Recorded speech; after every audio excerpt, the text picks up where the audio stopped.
Hello everyone, I am the storyteller and I am here to help you today. I know you use this video to fall asleep, so before that, like the video and subscribe to the channel. Also, where are you from and what time are you watching? Now get comfortable and relax. The house stood like a wound in the landscape, its stone walls darkened by centuries of Trazos Montes rain. As I turned the ancient iron key in the lock, a whisper seemed to escape from between the door and its frame. Not a sound made by air, but something more deliberate, something that had been waiting. The hinges protested as I pushed the door open, unleashing the stale breath of the house into my face. My Uncle Antonio's final bequest to me, his only living relative, though we'd spoken perhaps 3 times in my 40 years of life. I told myself the academic opportunity of examining his allegedly extensive collection of Portuguese folk artifacts was worth the journey from Boston to this remote corner of northern Portugal. I was wrong. That first night, exhaustion from travel overwhelmed my unease. I fell asleep in my uncle's study, surrounded by bookshelves that groaned under the weight of leather-bound tomes, their spines cracked from use. When I awoke, my fingertips were stained with ink I hadn't used, tracing patterns on the arm of the chair that resembled no alphabet I recognized. I dismissed it as the result of unconsciously touching something in the dusty room. Morning light revealed the true extent of my inheritance. The house was a labyrinth of narrow corridors and oddly angled rooms, each filled with glass display cases containing artifacts that seemed to belong in a museum of the macabre rather than a private collection. Clay figurines with too many limbs, masks carved from bone that seemed to follow my movements, ritual knives with blades that appeared to ripple like water when viewed from the corner of my eye. But most disturbing were the ordinary objects, combs, mirrors, children's toys, that carried an inexplicable weight of wrongness that made my skin crawl. I began cataloging the collection, my academic training pushing me to create order from chaos. Each object needed photographing, measuring, describing. As I worked, I noticed a strange phenomenon. Some items seemed warm to the touch, as if recently handled, though I knew no one had entered the house but me. Others vibrated with a subtle rhythm that matched neither my heartbeat nor any discernible pattern, yet felt disturbingly familiar. In my uncle's papers, I discovered his obsession. What I had assumed was an eccentric collector's passion for folklore was something far more deliberate. Journal entries spanning decades detailed his search for objects associated with possession rituals across Portugal, Spain, and northern Africa. He believed certain items could serve as vessels, anchors for entities that existed in the margins between ordinary reality and something else. Something waiting. His final journal entries grew increasingly frantic, describing how he could feel the collection awakening, how the items were speaking to each other, creating a chorus he could almost understand. I closed the journal, disturbed by how closely his delusions mirrored the unease I felt in the house. That night, I dreamt of items rearranging themselves when I wasn't looking, creating patterns that tugged at my mind like familiar words in a forgotten language. A week into my stay, I invited Helena, a colleague from the University of Porto who specialized in Iberian folk magic, to examine the collection. Her reaction troubled me more than the artifacts themselves. She moved through the rooms with increasing agitation, taking notes in a frenzied hand. When she showed me her notebook, I saw she had drawn the same symbol over and over, a spiral that collapsed inward before twisting outward again, like a knot that couldn't be untied. When I asked what it meant, she looked confused, as if seeing her notes for the first time. She explained away her behavior as excitement over such a comprehensive collection, but I noticed how her gaze darted to empty corners of rooms, how she flinched at sounds I couldn't hear. She left abruptly after 2 days, claiming a family emergency. Her parting words haunted me. She said that some collections weren't meant to be studied. Some were meant to study you. Alone again, I noticed changes in the house. Temperature fluctuations in rooms where no draft could explain the sudden cold. Objects that seemed to migrate inches from their documented positions overnight. And most disturbing, the growing sensation that the walls of the house had become permeable, not to air or light, but to whispers. sometimes in Portuguese, sometimes in languages I recognized but couldn't speak. Arabic, ancient Greek, something that might have been Aramaic, and sometimes in tongues that felt alien to human vocal cords altogether. I began recording the whispers, playing them back at different speeds, analyzing them with software designed for linguistic patterns. The results showed structures too regular for random noise but unlike any known language. As I worked, I scratched at my arms, my neck, my back, a crawling sensation just beneath my skin that intensified whenever I handled certain artifacts.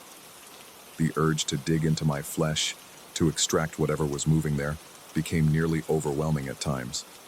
It was then I noticed the marks, small at first, dots and dashes appearing on my torso that I attributed to insect bites. But each morning they grew more elaborate, more intentional. Lines connecting into patterns that formed branches, waterways, paths. It took me 2 weeks to recognize what was being etched onto my skin night after night. A map. The implications turned my mouth to ash and set my heart hammering against my ribs.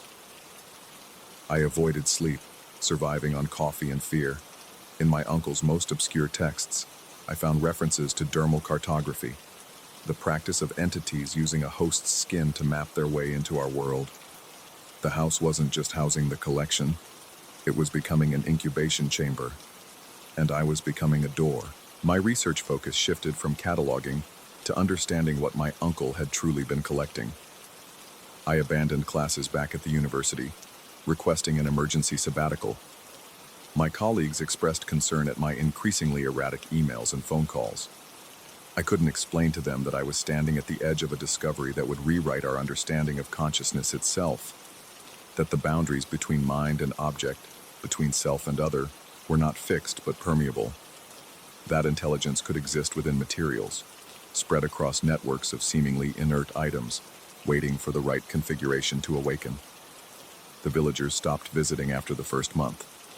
The caretaker who initially brought me supplies would no longer approach the house, leaving packages at the gate with hurried signs of the cross. When I ventured into the village for necessities, conversation stopped as I passed. An old woman spat and muttered, "Él está a tornarse como tío." He's becoming like his uncle. And I was. My own notebooks began mirroring my uncle's frantic scrawls. I found myself sketching that same spiral symbol without conscious intention, my fingers leaving ink stains on everything I touched, as if something inside me was leaking out. Or perhaps something outside was leaking in. The map on my skin continued to grow each night, creeping down my legs, across my chest, up my neck. I followed its logic, tracing the patterns into the house itself. Furniture was rearranged according to alignments I couldn't fully articulate. Certain artifacts were positioned at nodal points throughout the rooms. I was no longer studying the collection, I was completing it. The culmination came when I realized what the map was leading to. A section of flagstone in the cellar that sounded different when struck. Beneath it, a narrow passage down into darkness that no previous exploration of the house had revealed. My hands shook as I descended, flashlight beam wavering across ancient stone steps slick with moisture that smelled of copper and salt. The chamber below defied architectural logic. It should have extended beneath the neighboring property, yet I knew instinctively it existed in a space that didn't align with ordinary geography. The walls pulsed with a bioluminescent fungus that cast sickly green light over a circular space. At the center stood a pedestal carved with the spiral symbol that had haunted my dreams. On that pedestal rested a simple clay bowl, unremarkable except for the undeniable sense that it was incomplete. Waiting. My skin burned as I approached, the map on my body seeming to pull toward the object like iron filings to a magnet. The voices in the walls reached a crescendo, no longer whispers but urgent demands in a language I suddenly, terrifyingly understood. They wanted communion, not possession. That implied dominance of one consciousness over another. What the artifacts sought, what my uncle had sought, was synthesis. A new kind of awareness formed at the intersection of human mind and ancient intelligence. The artifacts weren't vessels for entities. They were fragments of a dispersed consciousness collecting itself across centuries, across vessels, across worlds. My hands moved without my direction, removing artifacts from my pockets that I didn't remember collecting.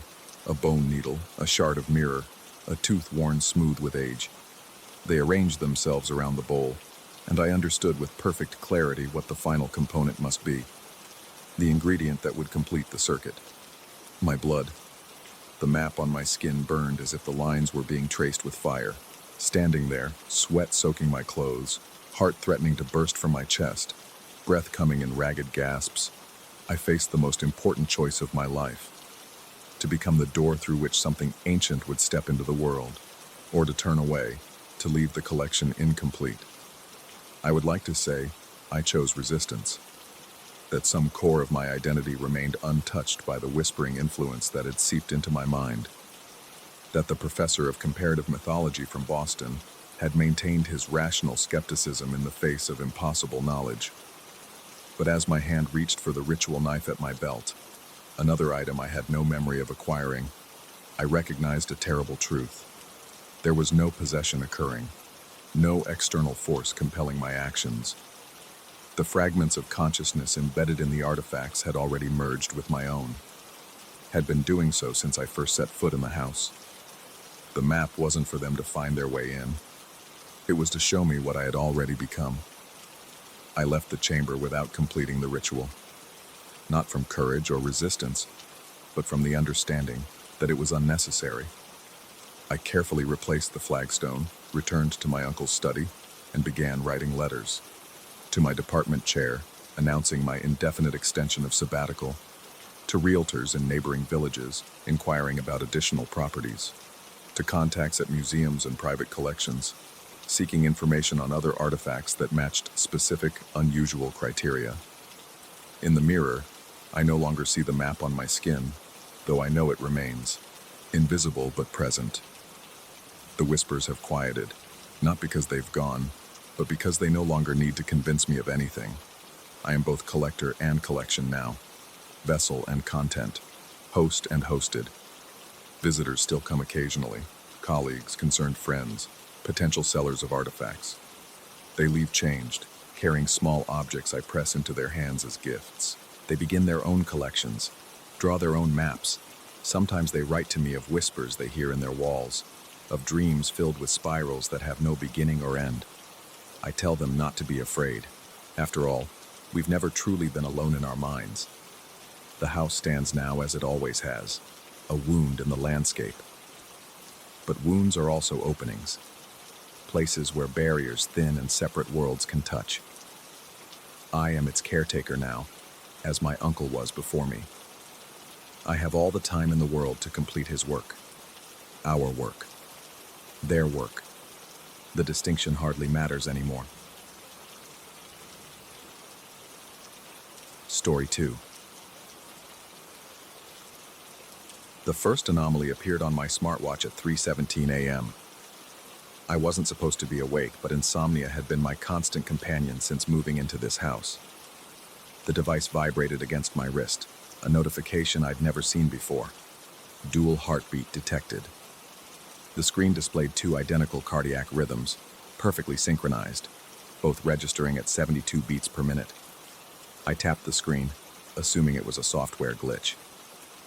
The notification disappeared, but the unease remained, clinging to me like the dampness that perpetually hung in the basement of my new home. I'd purchased the Victorian fixer-upper 3 weeks ago for a suspiciously low price, drawn to its ornate woodwork and the isolation it offered from the city I'd grown to despise. The real estate agent had mentioned something about the previous owners leaving abruptly, but I hadn't probed for details. Now, sitting upright in my bed, staring at my watch in the blue-tinted darkness, I wished I had asked more questions. Sleep eventually found me, but morning brought no clarity. I examined my smartwatch in daylight, finding no explanation for the nocturnal anomaly in any settings menu. The device functioned normally through my morning routine, accurately tracking my elevated heart rate during my jog around the property's extensive grounds. The notification didn't return, and by afternoon, I'd nearly convinced myself it had been a dream, just another manifestation of the stress from my recent divorce and career change. Nearly convinced. but not entirely. That evening, while preparing dinner in the kitchen that still felt foreign to me, I felt a sudden, inexplicable drop in temperature. The knife in my hand stilled over the half-chopped onion as goosebumps erupted along my forearms. My breath condensed before my face despite the summer heat outside.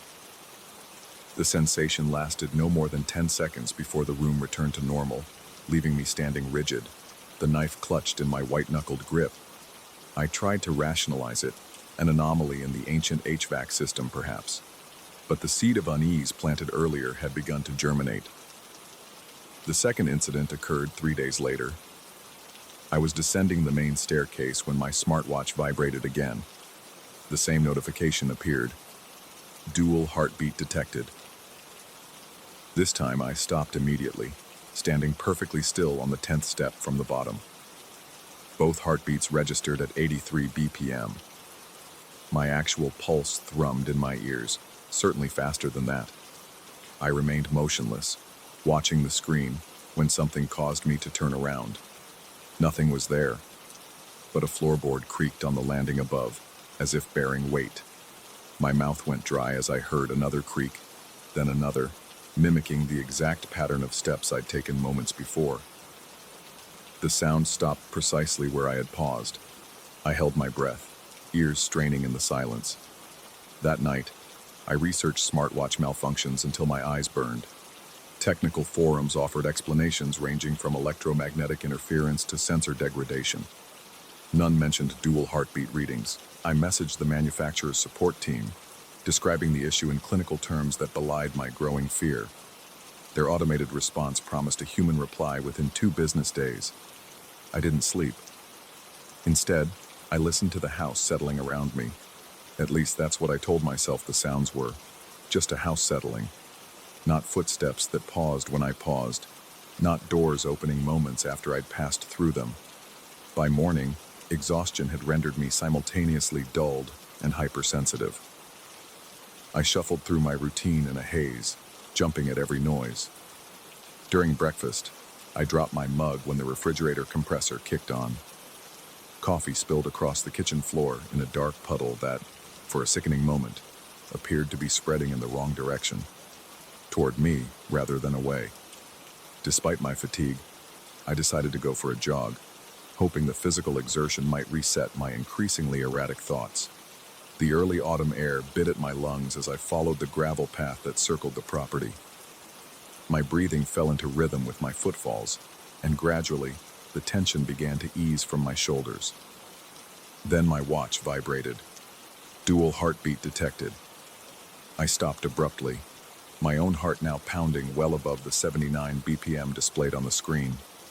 Both lines pulsed in perfect synchronicity.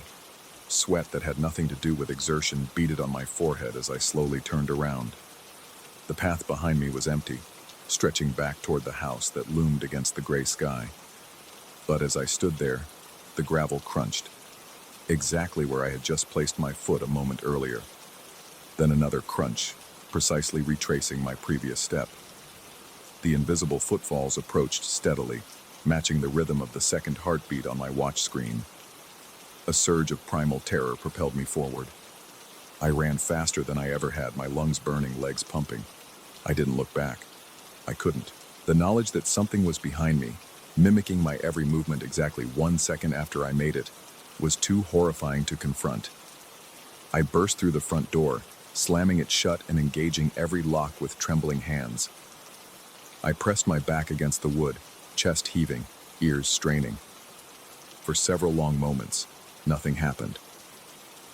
Then came 3 measured knocks, spaced exactly as I had knocked yesterday when returning from grocery shopping with my hands full. The rational part of my brain, the part still desperately clinging to logical explanations, suggested a neighbor playing an elaborate prank. But deep down, I knew this was something else entirely. Something that had attached itself to me, to my patterns, to my very existence. I called in sick to work that day and the next. My boss asked if I had that flu that was going around, and I seized the explanation gratefully.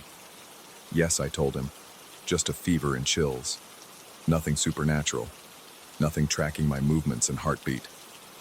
I almost laughed at the absurdity of what I wasn't saying. Over the following days, I developed a system. I would remain perfectly still whenever the dual heartbeat notification appeared, sometimes for minutes at a time, listening to whatever followed in my wake. Sometimes it was just footsteps. Other times, I heard breathing, my exact pattern of inhalation and exhalation, delayed by 1 second. I stopped using my smartwatch, removing it and placing it in a drawer. That night, I dreamed of a perfect duplicate of myself standing at the foot of my bed, its chest rising and falling in rhythm with mine, watching me with eyes that reflected no light. I awoke to find the smartwatch back on my wrist, the dual heartbeat alert silently pulsing on the screen. Fear became my constant companion. I began avoiding mirrors, unable to shake the sensation that my reflection lingered too long when I looked away. The delay between my movements and the entity's response, because I had accepted now that it was an entity of some kind, began to shrink. The footsteps followed more quickly, the breathing almost overlapping with my own. In my desperate search for answers, I finally contacted the previous homeowner. The conversation was brief and unsettling. He asked if I'd noticed anything unusual about the house, his voice tight with controlled panic. When I mentioned the dual heartbeat readings, the line went silent for so long I thought the call had dropped. When he spoke again, his words came in a rushed whisper. He'd experienced the same thing before fleeing the property. He'd tried to warn others, but who would believe such a story? The real estate company had threatened legal action if he continued to spread rumors that devalued the property. Before ending the call, he offered one final piece of advice. Never slow down when it was close behind. Never give it the chance to catch up completely. That night, unable to sleep, I sat in the kitchen with all the lights blazing, a pot of coffee keeping me company. My hand shook as I raised the mug to my lips. The liquid rippled, tiny concentric circles that reminded me of the dual lines on my watch screen. I set the mug down and rubbed my eyes, gritty from lack of sleep. The temperature dropped suddenly. My breath clouded before me. The familiar notification vibrated against my wrist. Dual heartbeat detected. But something was different this time. The two lines weren't perfectly synchronized anymore. The second heartbeat was gaining on mine, the delay narrowing to almost nothing. Soon they would align completely. I stood up so quickly the chair toppled backward. The sound of it hitting the floor was echoed a fraction of a second later, as if in an impossibly close canyon. I backed toward the kitchen door, each step followed by another that fell more quickly than before. The previous owner's warning echoed in my mind. Never slow down. But what would happen if I intentionally stopped? Would the entity finally reveal itself? Would I see the horror that had been shadowing me all this time? A reckless, desperate curiosity overcame my fear. I planted my feet firmly on the cold tile and turned around.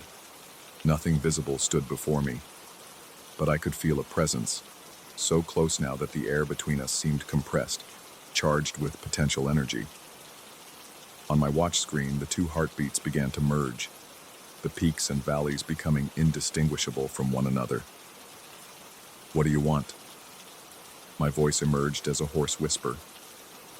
No response came, but the air in front of me shimmered slightly, like heat rising from asphalt.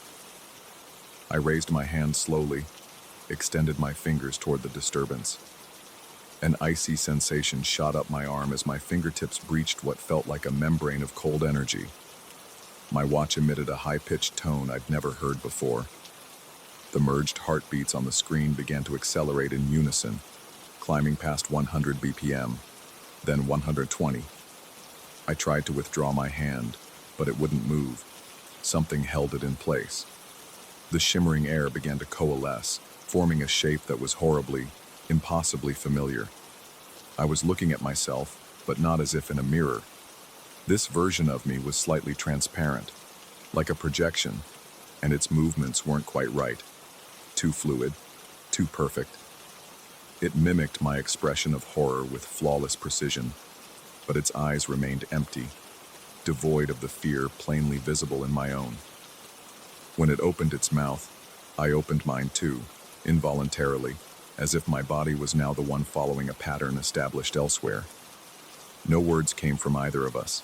Instead, I felt a pulling sensation, as if something essential was being drawn out through my extended hand. The duplicate became more solid with each passing second as I felt myself growing lighter, less substantial. The truth hit me with crushing clarity. It wasn't just mimicking me, it was replacing me, slowly erasing my existence and substituting its own. The smartwatch hadn't been malfunctioning, it had been warning me. With a surge of desperate strength, I wrenched my hand away and stumbled backward. The connection broken, my doppelganger flickered like a faulty hologram. My watch displayed a single heartbeat again, erratic but singular. I didn't wait to see what would happen next. I fled the house with nothing but the clothes I wore, my car keys, and the damned smartwatch I couldn't bring myself to leave behind. My only evidence that what I'd experienced was real. I drove through the night, putting as much distance between myself and the house as possible. Somewhere around dawn, I pulled into a motel parking lot, exhaustion finally outweighing terror. As I reached to turn off the ignition, my watch vibrated. Dual heartbeat detected. In the rear-view mirror, I saw my car trunk open slightly, then close, exactly as I had checked it before leaving the house, making sure it was securely latched. I stay in constant motion now. I never retrace my steps. I vary my routine obsessively and never return to the same place twice. The entity follows still, but as long as I keep moving forward, creating new patterns faster than it can replicate them, I stay one step ahead. Sometimes, in rare moments of stillness when exhaustion forces me to rest, I feel it catching up, its heartbeat aligning more closely with mine. In these moments, I glimpse a future where I am forgotten, erased completely, while something wearing my face lives my life. Not as an imposter, but as the accepted original. A perfect recording replacing the master track. My watch battery died 3 days ago. I haven't replaced it. Without the warnings, I rely on the prickling sensation at the back of my neck, the sudden drops in temperature, the faint echo of my footsteps growing ever closer behind me. It is patient. It has all the time in the world. And I know, with bone-deep certainty, that one day I will falter. I will slow down just enough, and the delay between us will vanish completely. When that happens, there won't be 2 heartbeats anymore. There will be only one, and it won't be mine. Story 3. The first night I saw them, I thought I was hallucinating. Muddy footprints that shouldn't exist, not just because they appeared overnight in my locked bedroom, but because they glowed an unnatural blue-green under the black light I used to check for scorpions in this old desert house. Worse still, they pointed directly toward my bed, stopping 3 feet from where my head rests every night. I would soon discover these weren't ordinary footprints. The mud contained symbols, dates, and markings from a calendar that doesn't yet exist. Events from years that haven't happened, arranged in patterns I shouldn't be able to comprehend, yet somehow did. And every morning, they're one step closer. I moved to this house in the Sonoran Desert after my divorce, seeking isolation and a fresh start. The property was cheap, the previous owner having died under circumstances the realtor described as natural but unexpected. I didn't ask questions. The solitude was what I needed, miles from the nearest neighbor, with only the whisper of desert winds and occasional coyote howls to break the silence. The house itself was unremarkable. Single-story adobe with thick walls that kept the brutal summer heat at bay. The only modern addition was the solar panels that powered my minimal electrical needs. My routine was simple. I would wake with the sun, work remotely on my laptop until midday, then spend afternoons painting landscapes or reading. Evenings were for stargazing on the porch with a glass of whiskey, marveling at skies unpolluted by city lights. I slept dreamlessly for the first time in years, until the footprints appeared. That first morning I noticed a strange odor upon waking, earthy and metallic, like floodwater mixed with copper. I thought perhaps a roof leak had allowed rainwater inside during the night's unexpected thunderstorm, but the ceiling was dry. The smell led me to the foot of my bed, where I discovered mud on the hardwood floor. This was odd enough, but the pattern was what disturbed me. Clear footprints leading from my bedroom door to within 3 feet of my headboard. My first instinct was to check the locks. The front door, back door, and all windows were secure, deadbolts thrown, not a sign of forced entry. I lived alone, miles from anyone. There was no explanation for how someone could have entered, walked to my bed, and left without waking me or breaking in. I cleaned the footprints with bleach, convinced they must have been my own from the previous day, somehow overlooked. Perhaps I'd tracked mud in after checking the rain gauge. My mind was playing tricks, that's all. After a shower and coffee, I almost believed it. That night, I double-checked every lock, even wedging a chair under my bedroom doorknob. An unnecessary precaution in my empty house, but it helped me sleep. The wind picked up around 2 a.m., howling through the desert scrub. Something in its pitch changed, becoming almost vocal. A low rhythmic sound that might have been words in the language I didn't recognize. I pulled the pillow over my head and eventually drifted back to sleep. Morning brought the smell again, stronger this time. The footprints had returned, identical to yesterday's pattern but closer to my bed. Now they stopped exactly 2 feet from my pillow. The mud was still damp, as if freshly tracked in, but the doors remained locked, the chair undisturbed. I took photographs this time, noting the precise position. Then, following a hunch, I retrieved the UV blacklight I kept for scorpion hunting. When I darkened the room and switched it on, my throat constricted. The footprints glowed an intense phosphorescent blue, revealing intricate patterns within the mud itself. Symbols, numbers, what looked like calendar markings.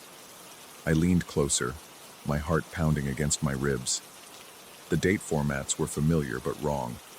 Arrangements showing months and days that made sense, but years beyond our current decade. The symbols pulsed gently, as if breathing. I reached out, my hand trembling, and touched one glowing footprint. The mud was cold, far colder than the morning desert air should allow, and my fingertip came away with a small smear of luminescent material. Under the black light, I could see tiny movements in the substance, like microorganisms swimming in primordial ooze. I rushed to the bathroom and scrubbed my hand until the skin was raw. After calling in sick to work, I drove 90 minutes to the nearest university, where an old college friend worked in the geology department. I brought a sample sealed in a jar. Mark examined it under his equipment, his expression growing increasingly puzzled. He asked where I'd found this soil sample, his voice uncharacteristically serious. I gave him a vague answer about finding it near my property. The analysis showed elements that shouldn't occur naturally together, he explained. There were trace minerals that appeared to be undergoing some kind of ongoing transformation. When I asked what kind of transformation, he shrugged and said he'd need more sophisticated equipment to determine that. Before I left, he asked if I'd found anything else unusual, his eyes searching mine with concern. I lied and said no. That night, I couldn't sleep. I positioned a camera to record my bedroom and sat in a chair facing the door, a baseball bat across my lap. The wind started earlier this time, around midnight, bringing with it that same rhythmic, almost language. My ears strained to decipher it while my eyes burned from fighting sleep. Around 3 a.m., the power went out despite my solar backup system. The camera died. The darkness was absolute. I don't remember falling asleep, but I must have. When I jerked awake at dawn, I was still in the chair, bat on the floor beside me. The smell hit immediately, stronger, with an ozone quality like the air after lightning strikes. The footprints were now just 1 foot from my bed. The camera had recorded nothing but darkness. Under the black light, the symbols in the mud were more defined, more numerous. I could almost read them now, though my mind recoiled from the meanings that hovered just beyond comprehension. Dates, events, coordinates, all from years that hadn't happened yet. What disturbed me most were the small symbols that looked like a name, my name, rendered in a script I somehow recognized despite never having seen it before. My hands shook as I scrubbed away the footprints. the glowing mud clinging to the rag and tendrils that seemed reluctant to let go. In daylight, I searched the house's perimeter for footprints outside, but found none. The ground was undisturbed except for my own tracks. I called Mark again. The sample I'd given him had changed overnight, he told me, his voice tight with scientific excitement or fear. The molecular structure was shifting in ways that defied explanation. When I asked what that meant, the line went silent for so long I thought we'd been disconnected. Finally, he asked if he could come see where I'd found it. I refused too quickly, made excuses, and hung up. That day, I researched the property's history. The previous owner, Dr. Eleanor Vance, had been an astrophysicist who retired to the desert for its dark skies. Her natural but unexpected death had occurred exactly 1 year ago. Further digging revealed her specialization had been theoretical work on closed time-like curves, essentially, the mathematical possibility of time travel.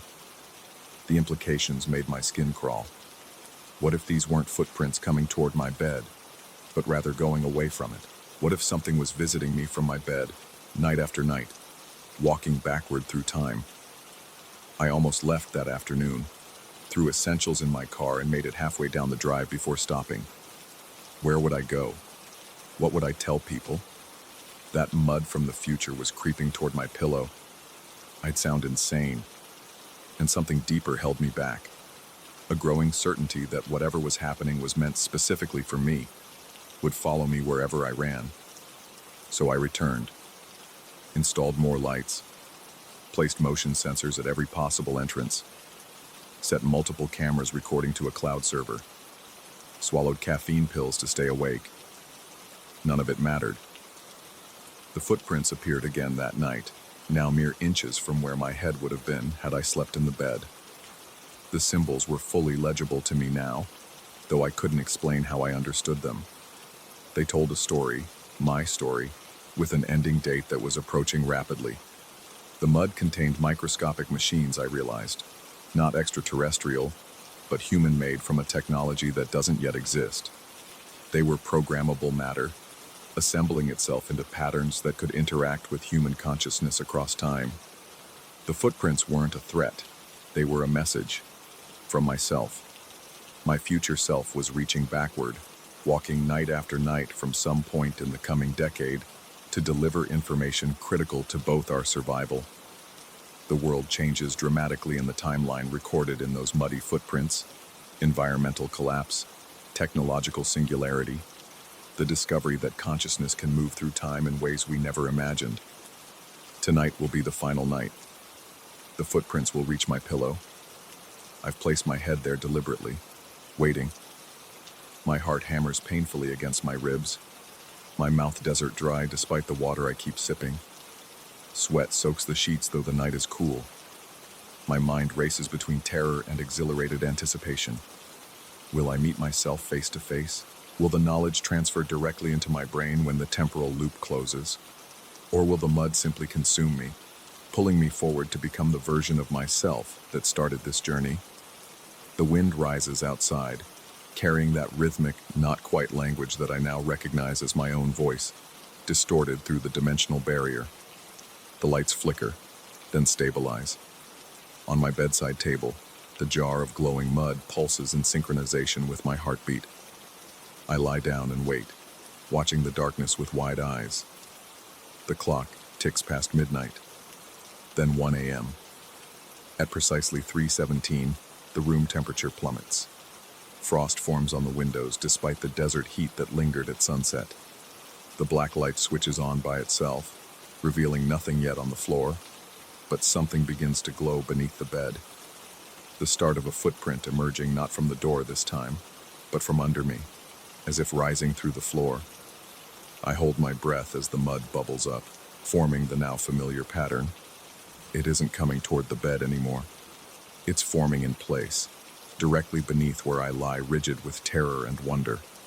The symbols contain tonight's date, followed by coordinates, followed by instructions. My phone chimes with a notification. It's an email from Mark. The sample I gave him has completely transformed. It contains encoded DNA, my DNA. but with modifications that shouldn't be possible with current technology. Attached is a molecular structure that he says could revolutionize how we understand temporal physics. The mud beneath me pulses one final time, then hardens into a shell that encases my body without touching it, suspended a millimeter from my skin. I should feel trapped, yet instead I experience a profound sense of connection to myself, to time, to possibility. The shell cracks. I gasp as cool air rushes into my lungs. The mud dissolves, sinking back into the floorboards, leaving behind a single object on my chest. A small device, like a watch but with no face, just a button and a set of coordinates engraved on its surface. I recognize the coordinates from the symbols. They point to a location 50 miles deeper into the desert, a place unmarked on any map. The button gleams expectantly in the darkness. My finger hovers over it as dawn breaks outside my window. Whatever awaits me at those coordinates, I understand now that I will eventually return to this room, night after night, leaving footprints from the future to guide my past self toward the discovery that changes everything. I press the button. The device hums to life against my palm. It's time to make my own footprints. Story 4. I still remember the first evening I caught a glimpse of her, standing at the edge of the tree line where the moon's glow barely reached. There was something unnervingly silent about the way she blended in with the swaying branches, as though she were part of the forest itself. She wore a long white dress that appeared ghostly under the pale light. In that fleeting moment, my stomach knotted with an inexplicable sense of dread. My heart pounded against my ribs, and my lungs refused to draw full breaths. Little did I know that this brief sighting was only the beginning of a nightmare that would stretch my sanity to its limits. I came to this remote estate a few weeks ago, seeking solitude for my botanical research. The property was once owned by a family of musicians, but it had been abandoned for quite some time. I learned through scattered rumors in a nearby town that a pianist once lived here and disappeared under strange circumstances. Nobody spoke of her final days, only that she left behind an old upright piano in the attic. Naturally, I paid little attention to folklore. I was more interested in the wild orchids rumored to grow in the forest behind the house. As a botanist, that was the sort of legend that drew me in. The possibility of discovering a rare bloom, maybe even documenting something unknown to modern science.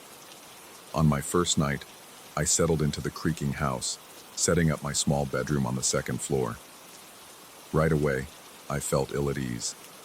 A hush lingered in every corner, like even the walls were holding their breath. The floors groaned as I walked, and each step produced a vibration that seemed to echo through the skeleton of the building. When the wind picked up, it funneled through minute gaps in the windows, creating moaning currents of air. Yet I told myself it was just an aging structure, wood warping, glass panes rattling. Perfectly normal in an old estate.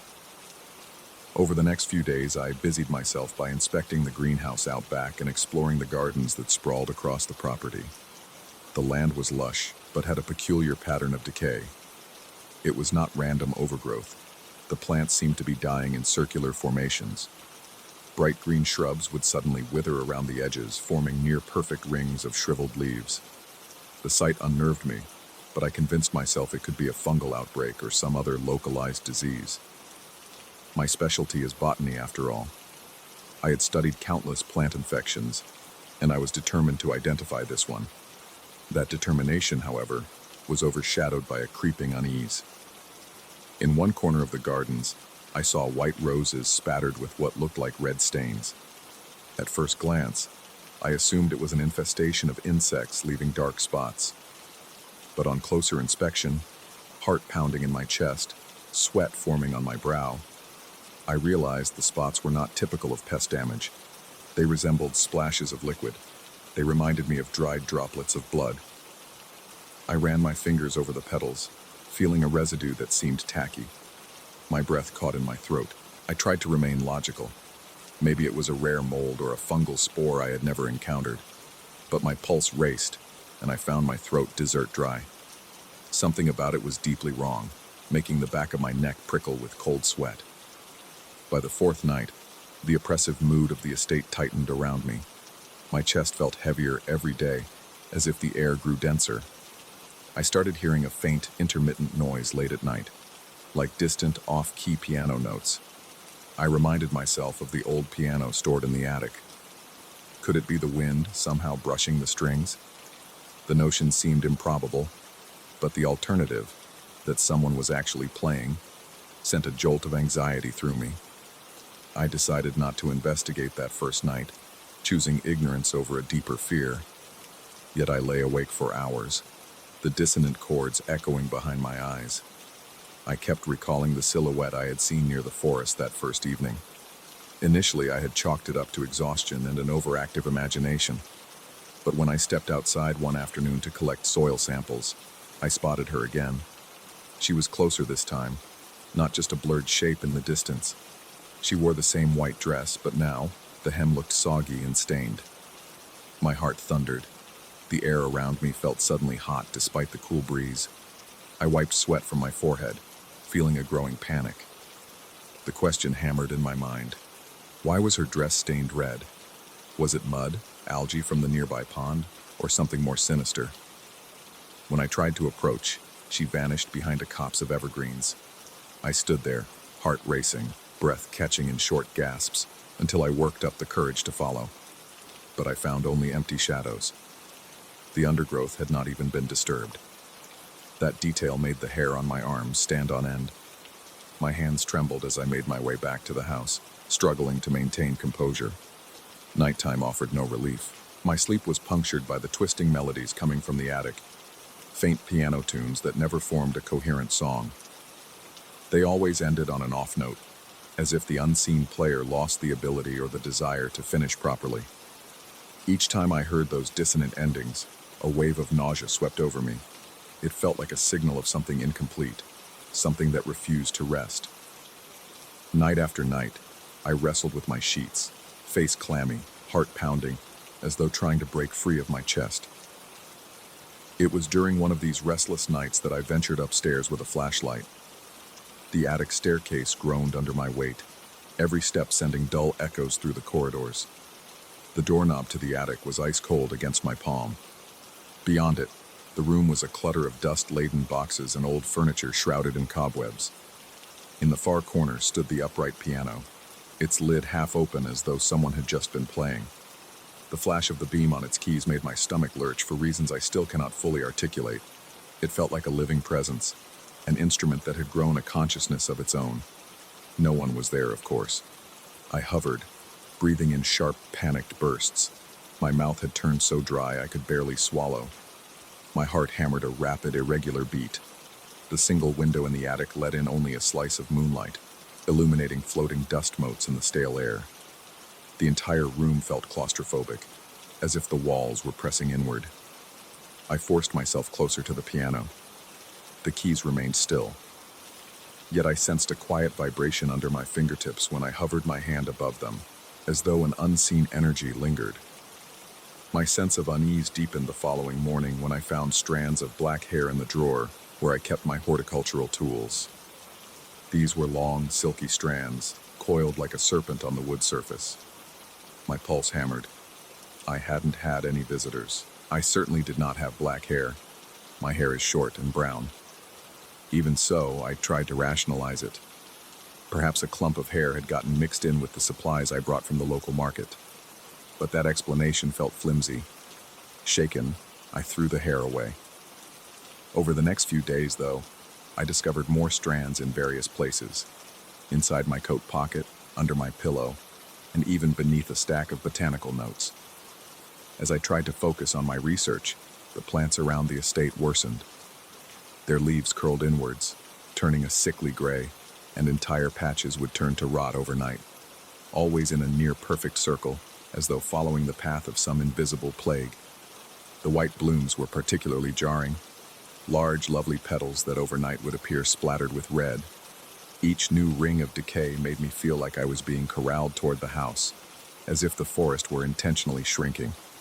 My heart would race uncontrollably every time I saw another ring, sweat forming on my temples, a queasy feeling in my gut. I tried taking samples, analyzing soil pH levels, but the results revealed nothing conclusive. I found no typical fungal or bacterial presence that could explain the pattern. This was something else entirely, something I had no rational name for. I spoke occasionally with the caretaker from the neighboring property, though always indirectly. He was the one who told me about the disappearance of the pianist. He claimed that she went into the forest one night and never came back. He never used the word died, but his tone suggested that no one expected her to return. My blood ran cold as I listened, heart pounding, a fine layer of perspiration forming on my face. I wanted to ask if she had black hair, but I stopped myself. The caretaker never offered more details, and I sensed that my direct questions would be met only with uneasy silence. As the nights wore on, I began to notice changes in my reflection. It started with small things, like the shape of my eyes or the line of my jaw. I dismissed these at first, blaming poor lighting in the bathroom mirror. But one morning, as I studied my face in the mirror under the strongest daylight I could find, I realized my cheekbones looked sharper, my lips thinner, features that I could only describe as feminine. The shock sent my heart racing, and I broke out in a cold sweat. I turned away from the mirror, refusing to confront that warped reflection. Eventually, I dared to examine the reflection more closely in the garden's shallow pools of water. To my horror, I no longer saw my own face looking back. Instead, I caught a fleeting glimpse of her face, the same woman in the white dress. She stared back, expression impassive but eyes hollow, as though she were trapped on the other side of the water's surface. I stumbled backwards, nearly losing my balance. My lungs tightened, making it impossible to breathe for a few seconds. Sweat pooled at the base of my neck, and my hands shook so violently I almost dropped my notebook. Every logical thought in my head screamed that this could not be real, yet my racing heart and trembling body knew otherwise. I tried to flee the estate altogether one afternoon, packing up a few essentials and getting into my old Jeep. But when I turned the key in the ignition, the engine sputtered uselessly. After repeated attempts, I gave up, only to step outside and realize all 4 tires were inexplicably flat. As I circled the vehicle, my eyes fell on the ground beneath each tire, where withered grass formed a perfect ring around the rubber. My mouth went dry. Panic rattled through me like an electric current. It felt as though the very land was conspiring to keep me here. That night, the dissonant piano melody returned, louder than before. It drew me up to the attic once more, despite every inch of my body screaming in protest. The hallway leading to the attic felt longer than it should have been, like I was walking down a corridor that stretched beyond the physical dimensions of the house. My breathing was shallow, my pulse thundering in my ears.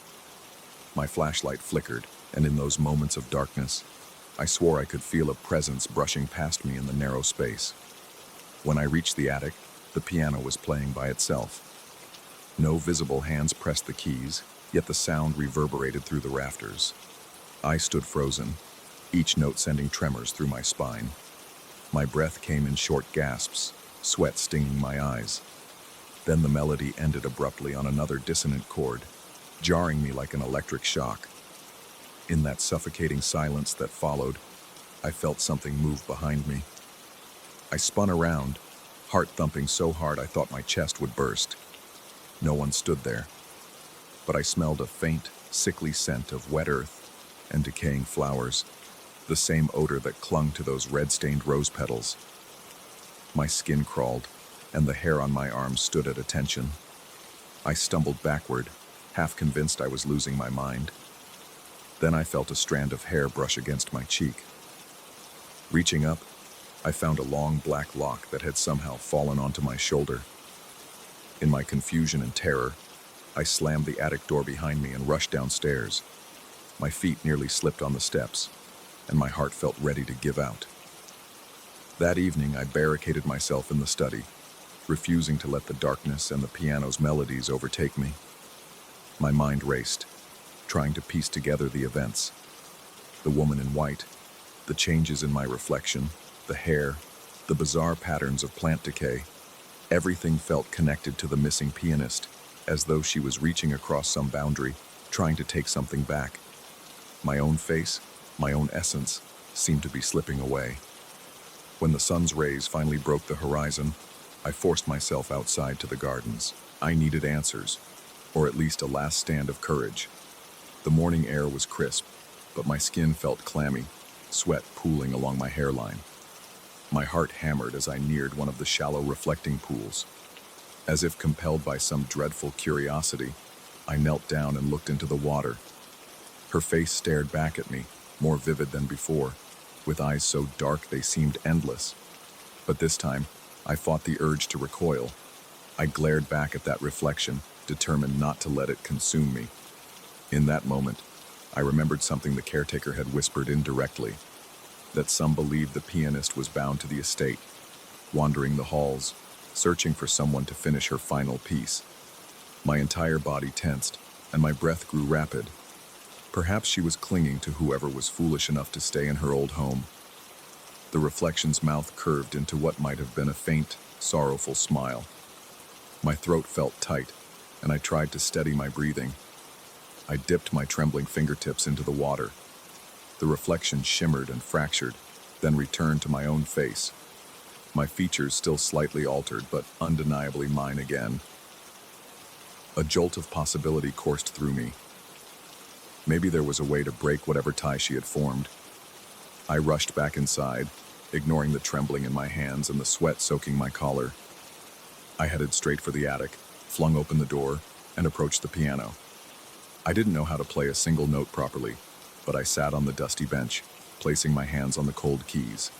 My chest felt constricted, my heart racing. The air in the attic felt thick and stale. I started hitting keys at random, each note a clumsy attempt. My fingers felt guided by a force not entirely my own, stumbling through the same haunting melody I had heard all those nights. As the final sequence approached, I braced myself for the usual dissonance. My heart thundered, and beads of sweat rolled down my temples. But at the last moment, I forced my fingers to shift, completing the chord in a more harmonious progression. The piano rang with a resonance that felt almost alive, as if the instrument exhaled a sigh of relief. In that instant, a rush of cold air blew through the attic. The hair on my arms stood up, and for a second, I swore I heard a whispered note of gratitude, too soft to be certain. I stood up, my entire body shaking with fear and exhaustion. Downstairs, the house seemed eerily quiet. Outside, the plants remained in their dire state, but I had the strangest sense that the suffocating dread was lifting. My reflection in the hall mirror looked more like my old self, though I couldn't ignore the lingering sharpness in my cheekbones. My eyes darted around, expecting the woman in white to appear again, dress dripping red. Yet she didn't. The property felt subdued, as if it were catching its breath after a long ordeal. I realized I could no longer stay here. Even with the dread seeming to lessen, something about the estate felt irreparably tainted. I spent the next hours repairing the Jeep's tires and recharging the battery. Despite the tension coiling in my gut, I managed to restore the vehicle to functional condition. All the while, I braced myself for the woman to reappear, or for the piano to echo more dissonant chords. But the night remained still, and I felt a tangible distance from that haunting presence. At the break of dawn, I loaded my sparse belongings and drove away, leaving the estate behind. My heart hammered the entire journey down the forest road, each bump in the path feeling like a jolt to my already frazzled nerves. When I finally passed the iron gates, I caught sight of something in the rearview mirror, a pale figure standing at the top window of the house, watching me depart. Even from a distance, I sensed the red stains on her dress, a final reminder of the horror that had nearly consumed me. To this day, I can't fully explain the phenomena I encountered. The circular patterns of decay, the hair in my drawers, or the shifting lines of my face. My hands still tremble when I recall the dissonant piano melodies. Sometimes, in the quiet moments just before sleep, I imagine that I can hear a single, forlorn key pressed somewhere in the darkness. My reflection is mostly normal again, yet occasionally I catch a flicker of something else in the mirror, a fleeting shadow, a suggestion of that other face. It's a reminder that some forces are not meant to be fully understood or controlled. I escaped the estate, I'm free, at least in the literal sense. Yet the memory of that place, and the presence that lingers there, remains tangled in my mind. It leaves me with a persistent sense of unease, an abiding question that has no answer. Did I really leave her behind? Or did I take a part of her with me when I drove away? I have no certainty. Only a perpetual knot of dread in my stomach and the echo of a final, unfinished chord.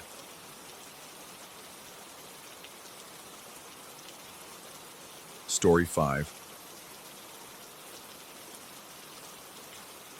I remember waking to the echo of a heartbeat that didn't seem like my own. It reverberated through my ears, slow and rhythmic, like someone tapping on the inside of my skull. There was a faint antiseptic smell in the air and a coldness on my skin that I associated with hospital sheets. I had survived something. I could feel it. But the moment my eyes fluttered open, I sensed an unsettling presence lurking just beyond my peripheral vision. It was like a static buzz at the edge of my consciousness, reminding me that I was no longer alone in my own mind. I'm an engineer by trade, accustomed to precision, logic, and tangible solutions. So when I first regained awareness after my near-death experience, I was confident I could rationalize whatever came next. I could dissect it, break it down into steps, and find an explanation. Yet, in the hours following my surgery, I discovered that reason can crack when it collides with the unknown. The hospital corridors looked the same as any other facility: bland walls, artificial lighting, and pungent odors of bleach and medication. But beyond the standard sights, I began to perceive another layer of reality. Translucent shapes, distorted figures that hovered near patients' beds or clung to them like parasites. They had half-formed faces and elongated limbs, curling around suffering people as if siphoning their pain. At first, I convinced myself it was a side effect of the anesthesia. My head felt heavy, my mouth dry, my limbs sluggish. The beeping machines and hushed footsteps of nurses melted into a muffled background. In that haze, I saw them lurking near a frail man across the hall, a shapeless entity perched on the foot of his bed, its form pulsing in time with his ragged breathing. Sweat beaded on my forehead, but I closed my eyes, sure that this was a hallucination. When I opened them, the entity was still there. It turned a hollow gaze in my direction, and my heart skipped a beat. The next day I tried to share my concerns with a nurse. She listened politely, but never quite met my eyes. There was a flicker of something in her expression, fear maybe, or guarded recognition. I interpreted her body language as a quiet dismissal, so I stopped talking about it. Later, when I asked a doctor in passing if post-surgical delirium could cause me to see strange shadows, he paused, then told me in a measured tone that it was not uncommon for patients to experience illusions under stress. Yet I caught a twitch in his jaw that implied more than professional concern. He left the room quickly without offering further reassurance. Days dragged by, and I noticed more of these translucent creatures. They didn't stalk the healthy staff. They clung to patients who were in pain, feeding off anguish in a way that made my stomach churn. Their presence filled the corridors with a suffocating pressure, like the air was thick with unspoken terror. My chest tightened whenever one of them slithered by me, as if it was trying to gauge whether I offered any nourishment. I realized that my presence seemed to confuse them. They would tilt their heads, flicker, then move on to their next host. That small mercy didn't make me feel any safer. One afternoon, I decided to explore the hospital's architecture, hoping to distract myself with something familiar: structural analysis. It was a multi-wing complex, originally built decades ago, then refurbished in stages. As I traced the corridors, counting the number of steps between each junction, I discovered odd symbols etched into corners, half concealed beneath layers of paint. They were carved near the baseboards, sometimes scrawled above door frames, all in a pattern I couldn't quite decipher. When I pressed my fingertips to one of these carvings, I felt a surge of cold that traveled up my arm and made the hairs on my neck stand on end. The entity that had been drifting nearby retreated with an almost agonized twitch. That was when it dawned on me. These markings were not random graffiti. They were part of a system designed to hold something at bay. My curiosity became an obsession. Each day, I ventured farther into off-limits sections of the hospital, storage areas, unused wings, locked wards. The deeper I went, the more elaborate the symbols became. Some were burnt into the wooden frames, others painted over with multiple layers of latex. I found entire corridors where the architecture had been subtly altered to accommodate shapes and angles that defied standard building codes. Cold dread began collecting in the pit of my stomach. Something in that place was carefully curated to trap those translucent beings. And if they were being trapped, that meant there were people actively maintaining this hidden cage. My reflection in mirrors started to waver whenever I was anxious or scared. One evening, as I washed my hands in a deserted bathroom, I looked up and saw my form flicker in the mirror. My face became momentarily transparent, the wall tiles behind me visible through my own chest.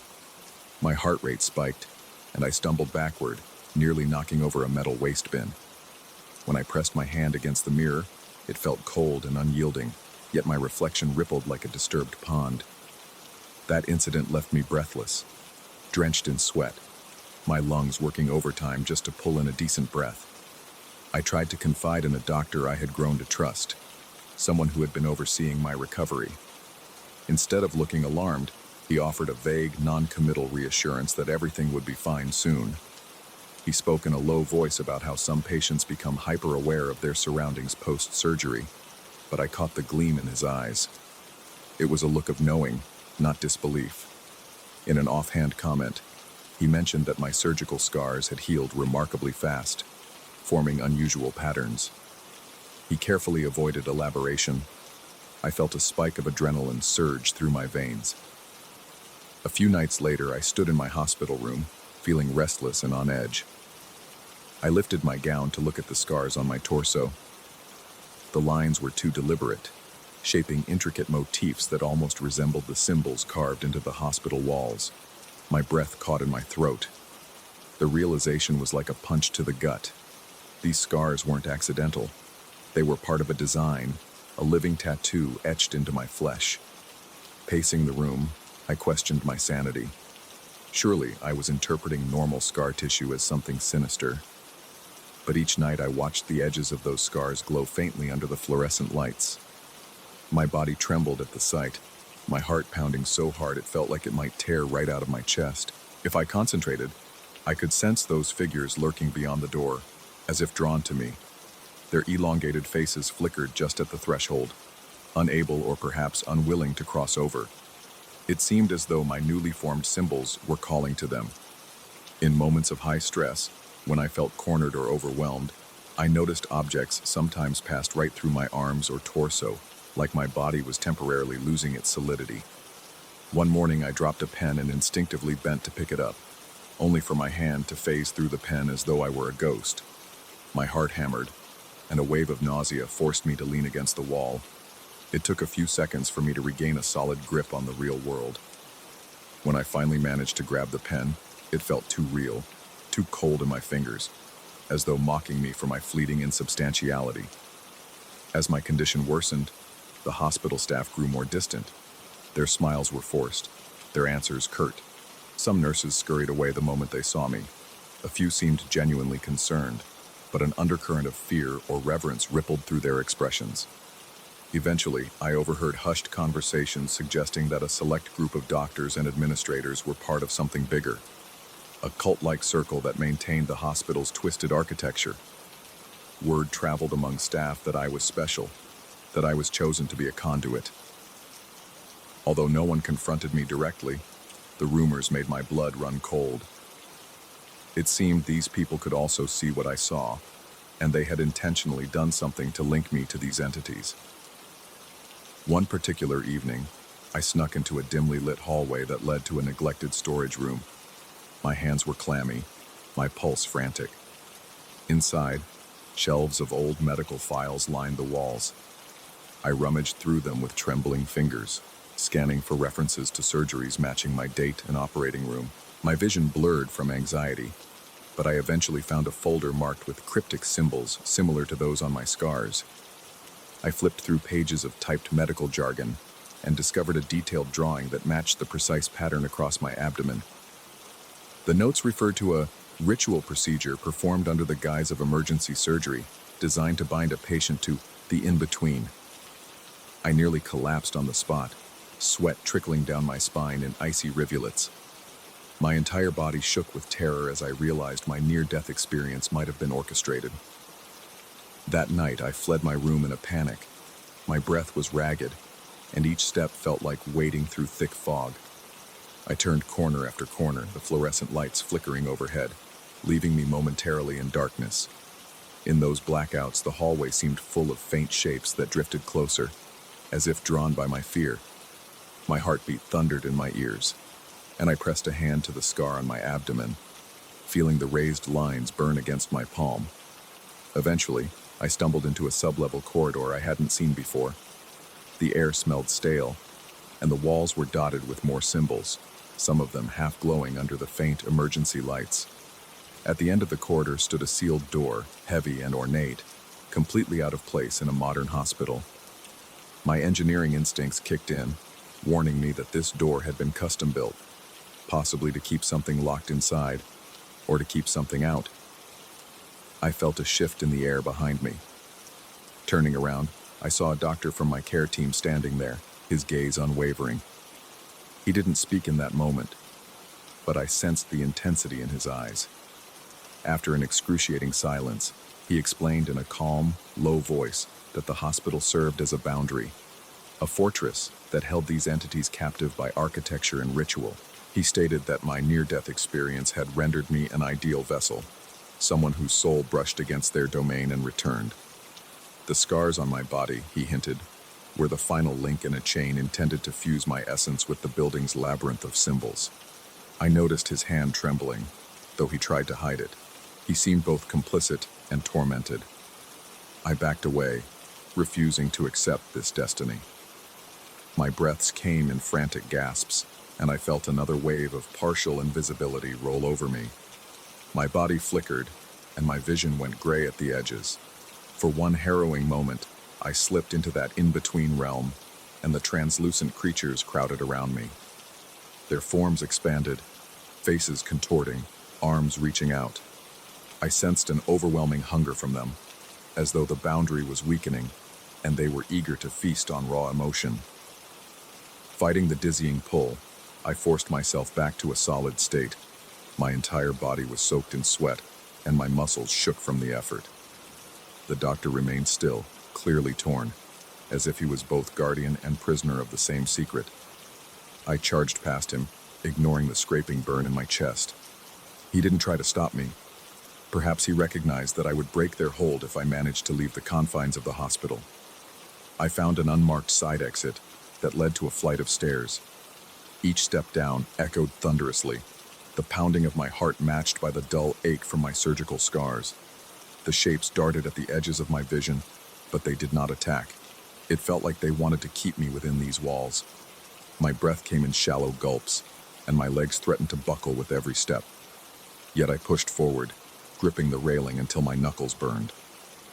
After what felt like an eternity, I finally emerged into the hospital's underground loading dock.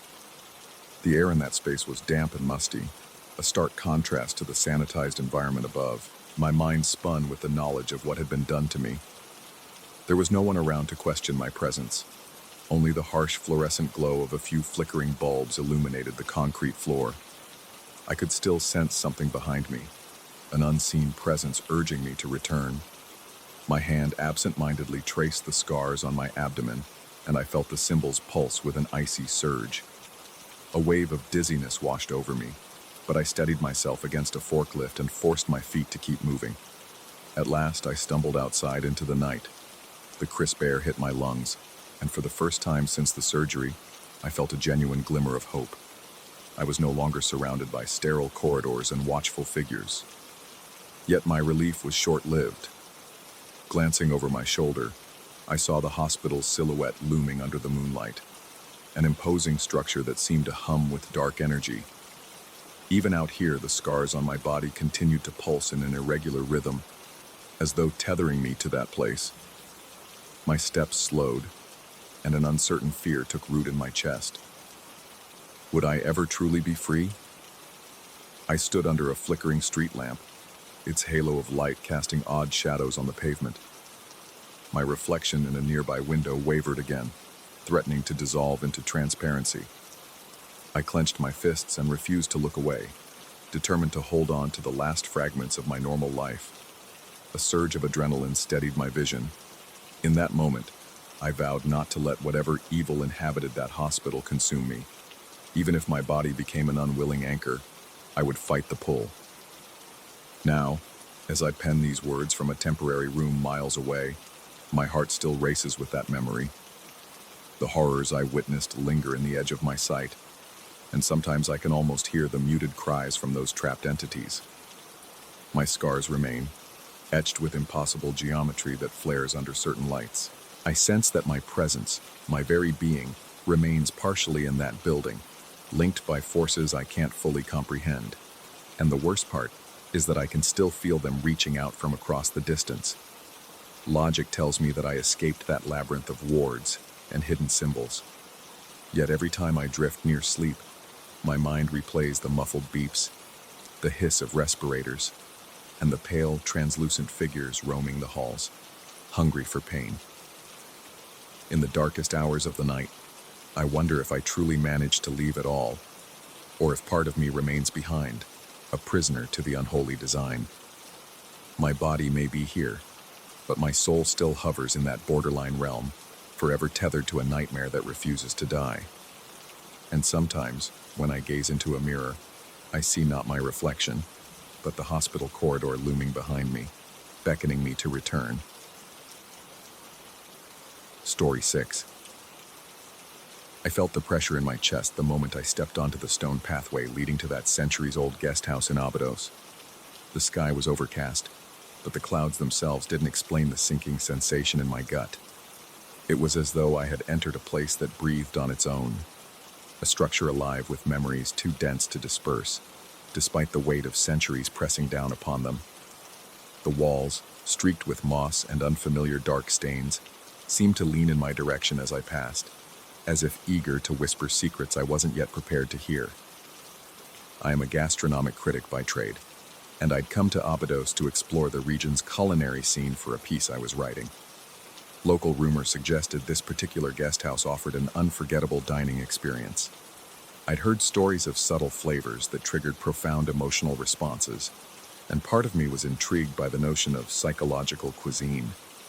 Yet I was unprepared for what I found behind that heavily carved door. The foyer exuded a bittersweet odor, like wet wood overlaid with something vaguely metallic. My throat felt tight as I approached the reception desk. A woman with an old-fashioned hair bun greeted me with a polite nod, though her gaze never quite settled on my face. She barely murmured a welcoming phrase, her voice seeming to come from somewhere deep in the walls rather than her lips.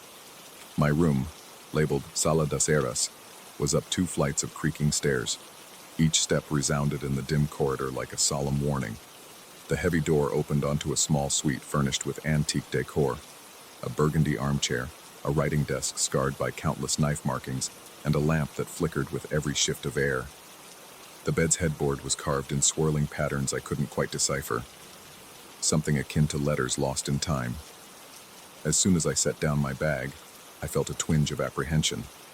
My pulse thudded against my temples, and I realized my breath had gone shallow. I tried to steady myself by taking a few deep inhalations, focusing on the faint scent of old, dusty linens.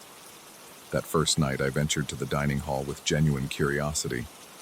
I told myself I was just tired and overly sensitive to new surroundings. The hall itself was expansive, lit by half a dozen wall sconces. It reminded me of a gallery.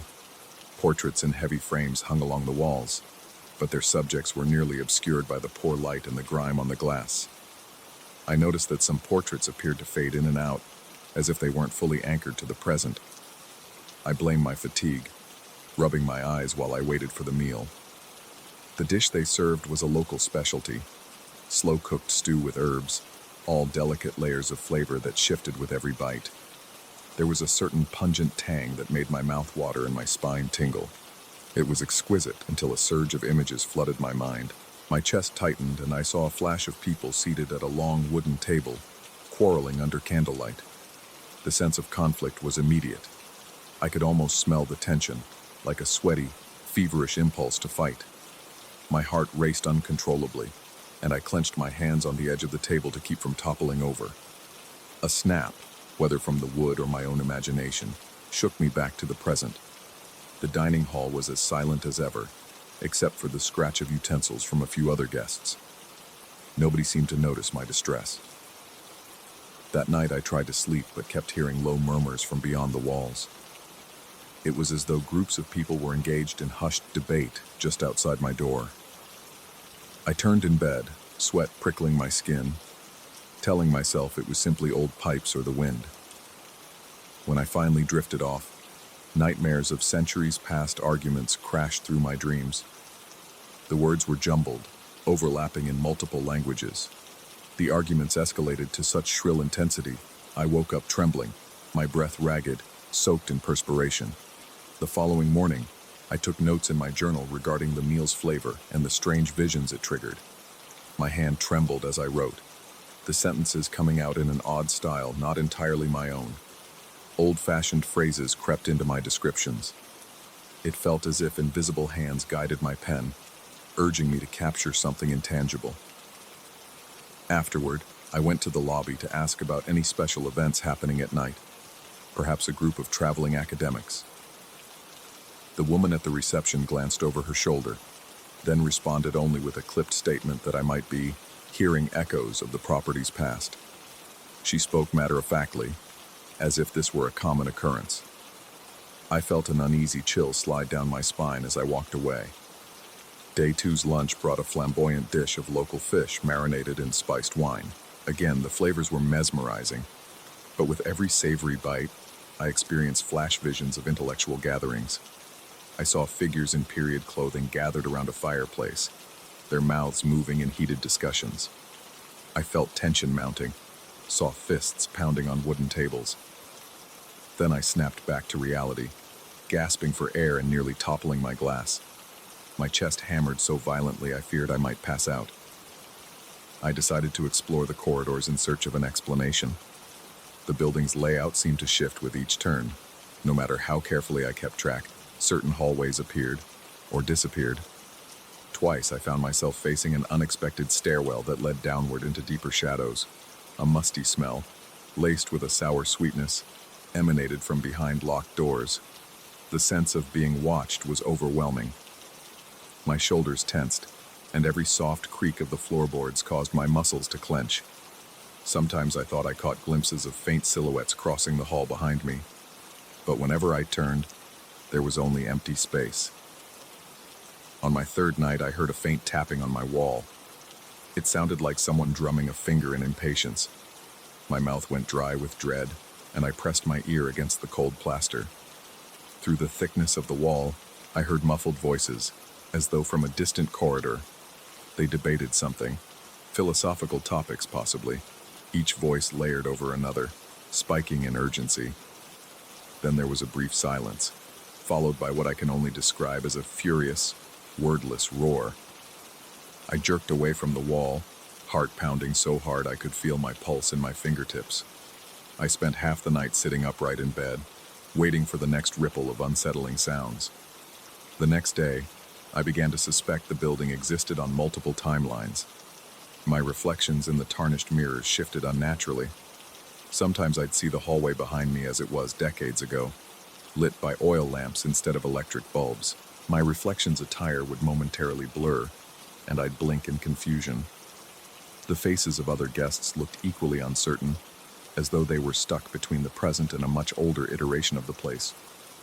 One evening, I swore I saw a man in a frock coat pass through a wall where a door once might have been. When I rushed forward, the corridor was deserted. The only trace was a slight chill in the air. As unsettling as these visions were, the worst discovery came on my fourth evening when I noticed dark patches in the stairwell near the dining hall. I initially dismissed them as mildew or mold, but the shapes were disturbingly humanoid, elongated smears that curved and bulged. Upon closer inspection, I realized they weren't simple stains. My stomach lurched. Within each patch, like tiny trapped apparitions, were contorted faces pressed into the wall, frozen in silent desperation. Their features were minimal, just suggestions of eyes and half-formed mouths, yet my skin broke out in goosebumps as I felt a wave of horror so profound it nearly knocked me over.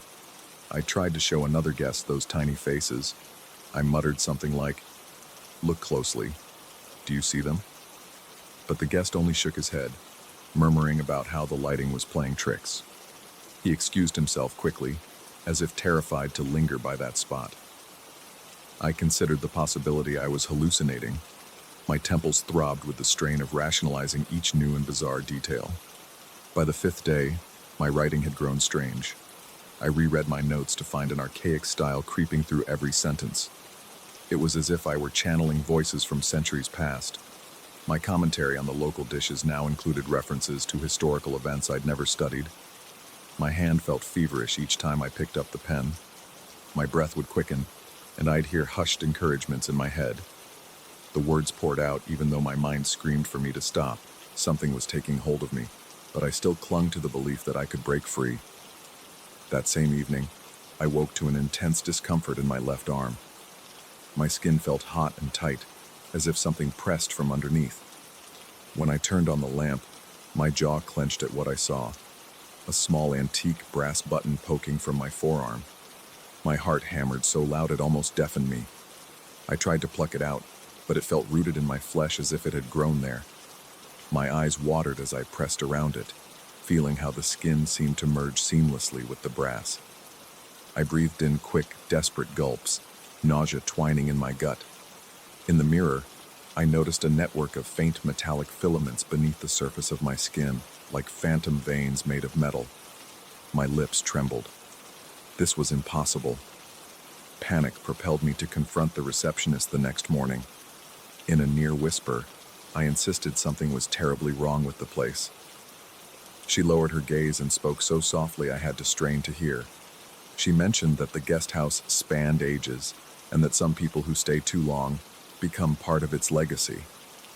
When I pressed her for details, she only gave me a pitying look. I could feel my hands shaking as I left the counter. Determined to find the source of this nightmare, I searched every hallway. The deeper I went into the older sections, the more I noticed that time overlapped itself. One corridor might be lit by modern fixtures, but turning a corner revealed cast iron lanterns flickering with real flame. The tapestry on the wall seemed to move in the dim light. My breath grew labored. A sudden clang echoed from a hidden room, and I jumped, adrenaline roaring in my veins. I imagined intellectuals locked in some eternal argument, their ghosts pacing the halls, feeding on the building's despair. That night, I dreamed I was part of one of those debates. Voices echoed around me in frantic waves. I was dressed in clothes from another era, shouting arguments about philosophy and morality. The tension reached a fever pitch, and I felt a burst of raw aggression ripple through the group. I woke soaked in sweat, the sheets twisted around my legs. My heart pounded with such force I feared it might burst. When I pulled my shirt up to check my chest, I discovered more metallic threads branching around my torso, glowing faintly in the moonlight. My limbs shook violently, and tears threatened to roll down my face. I was losing myself to this place. I realized with a jolt that I had to leave as soon as possible, but packing my suitcase felt like trudging through molasses. My hands shook, my breathing was shallow, and an oppressive pressure seemed to weigh on my thoughts. The window glass vibrated with ominous hums I couldn't place. It was as if the walls themselves pulsed, craving my presence.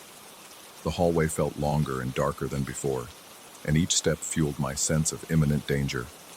Echoes of voices drifted overhead, frantic whispers, urgent pleas, as if trying to halt my departure. My skin crawled, and I broke into a cold sweat, hearing my own rapid heartbeat drum in my ears. Reaching the front door, I found it heavier than I remembered. The wood seemed to cling to me, but eventually, I forced it open, staggering onto the stone courtyard. The sky above was gray and turbulent, the air charged with the stale breath of a place unwilling to release its grip. I took one last glance at the guest house. The windows flickered, some showing modern silhouettes while others displayed candlelit figures from a distant time. The structure itself looked almost shapeless, an amalgam of centuries fused together. My throat constricted with revulsion and a lingering, twisted fascination. I managed to drag myself away, stumbling down the cobblestone path, each footstep an act of resistance. Once outside the property's gates, I could finally inhale a sharper, fresher air. My pulse slowed, but the weight of what I had experienced refused to lift. My arms felt bruised where the buttons had emerged, and I sensed the faint whisper of metal in my bloodstream, a sign that the guest house had altered me irrevocably. I never wrote the culinary review. Every time I tried, the words spilled onto the page in archaic tones and indecipherable references, as though a chorus of ancient voices controlled my pen.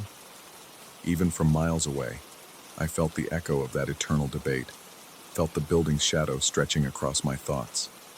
At night, I still wake drenched in sweat, half expecting to see new antique hardware sprouting from my bones.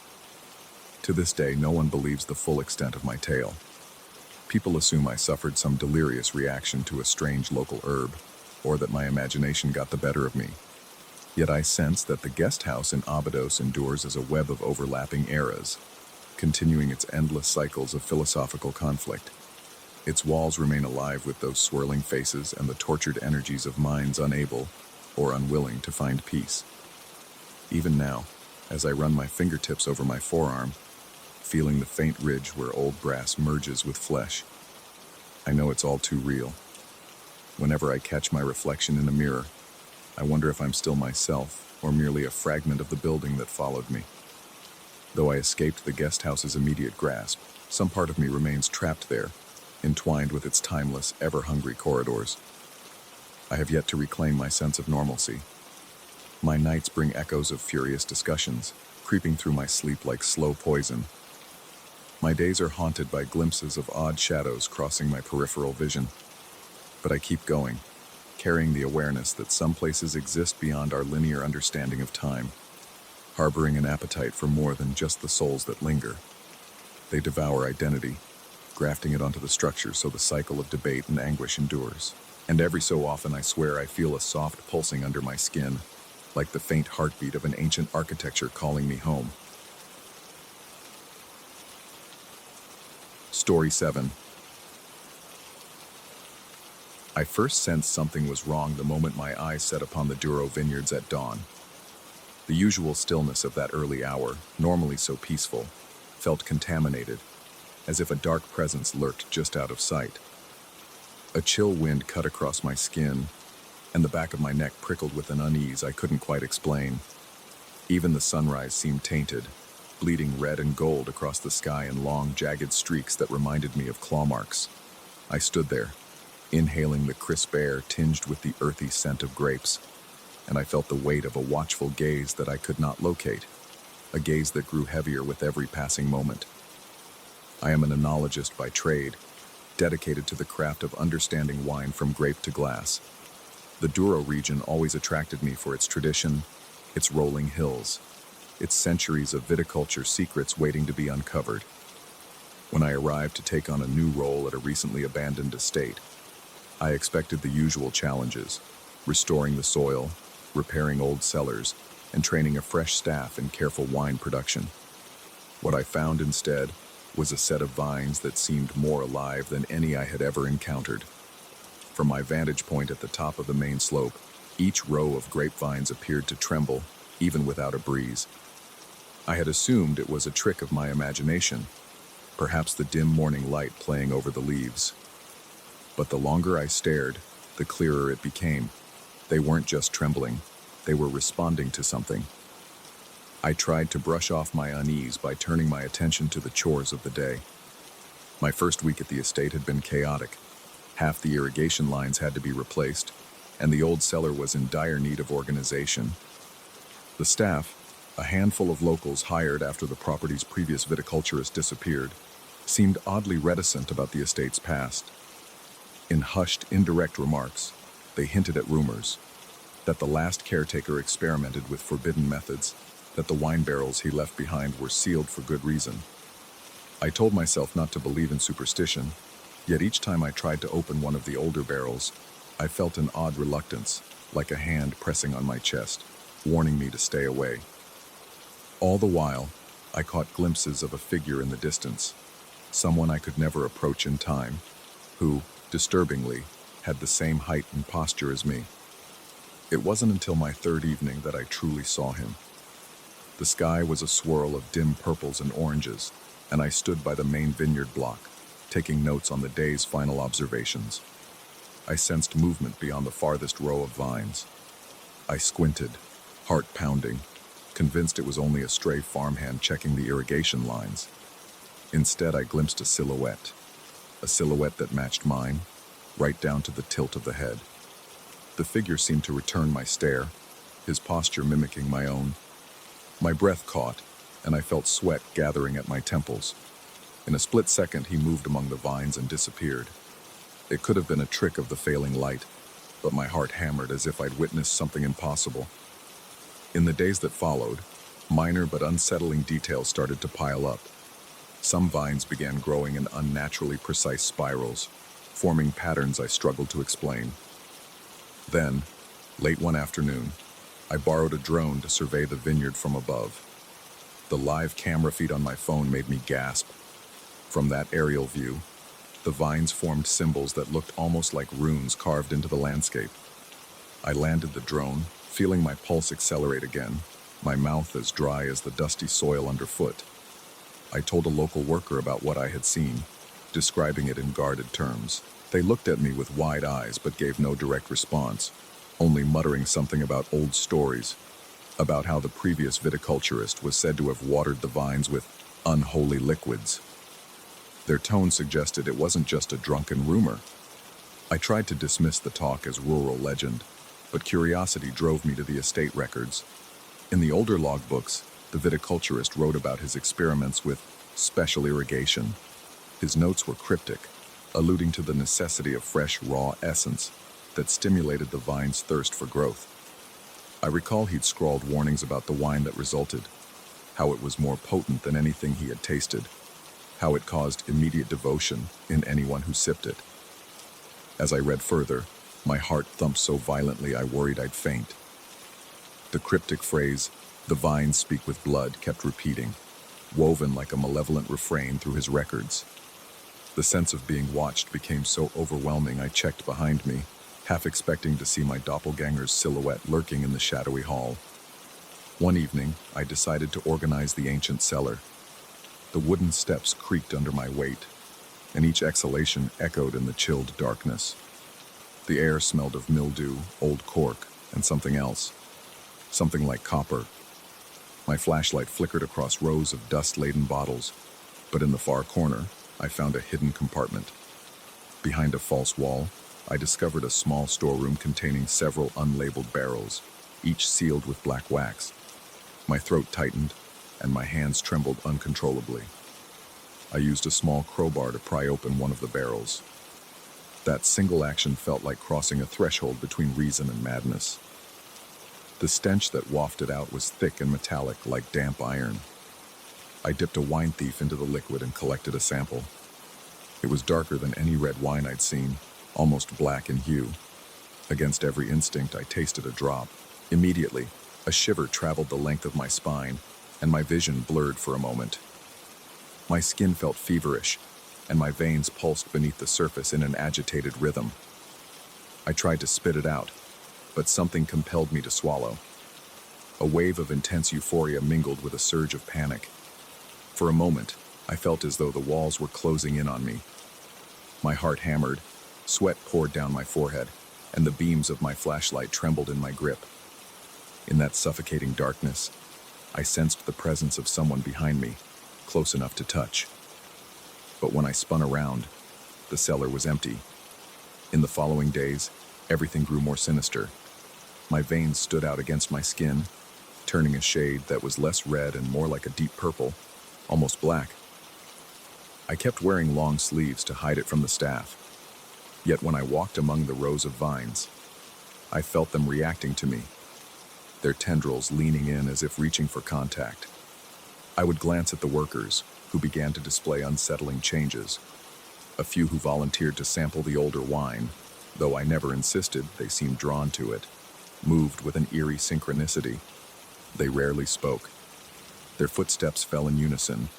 They worked with single-minded dedication, never questioning instructions, never taking breaks unless I explicitly told them to rest. The sight of them pruning vines in perfect silent coordination gave me chills. Their eyes, once lively, looked vacant, as though their individual personalities had drained away. The figure who resembled me continued to appear at the edges of my vision. At sunset, I would catch a glimpse of him among the rows, watching me with an intensity that made my flesh crawl. Sometimes I felt his presence in my room at night, though I never saw him indoors. I'd awaken drenched in sweat, heart pounding, convinced I wasn't alone, but I would find only an empty corner where the shadows flickered ominously. As the terror mounted, I felt changes within my body. My muscles sometimes spasmed involuntarily, and there were moments when I swore I felt something like roots twisting through my core, as if my body was being grafted to the vineyard itself. A constant low-grade ache settled into my limbs, especially my arms and legs, as though something beneath the skin was trying to push outward. My nightly sleep was plagued by nightmares of vines bursting from my flesh. I'd wake gasping for air, my pulse galloping, sweat chilling my skin. Despite my attempts to remain composed, the staff must have sensed my growing unease. They observed me with unsettlingly calm expressions. When I asked them what they thought was happening, they only responded in indirect phrases, speaking of tradition and the need for sacrifice. They never said the word blood, but they alluded to it in their cryptic references to the land's thirst. One evening, I confronted one of them more directly, demanding to know the meaning of these runes in the fields. He only half smiled and spoke in a subdued tone about how the shapes were not random, that they had always been part of this land. His posture and cadence mirrored that of the others, a silent acknowledgement that they too were enveloped in whatever force gripped this place. I tried making sense of it rationally. Maybe it was some kind of fungal infestation or a bizarre method of fertilization gone awry. But none of that explained the sense of an overarching intelligence. It felt as though the vineyard was awake, aware, and that I was its newest recruit. I noticed more swirling patterns in the vines, culminating in geometric shapes that grew complex, labyrinthine, forming a design that was all the more disturbing for its intricate organization.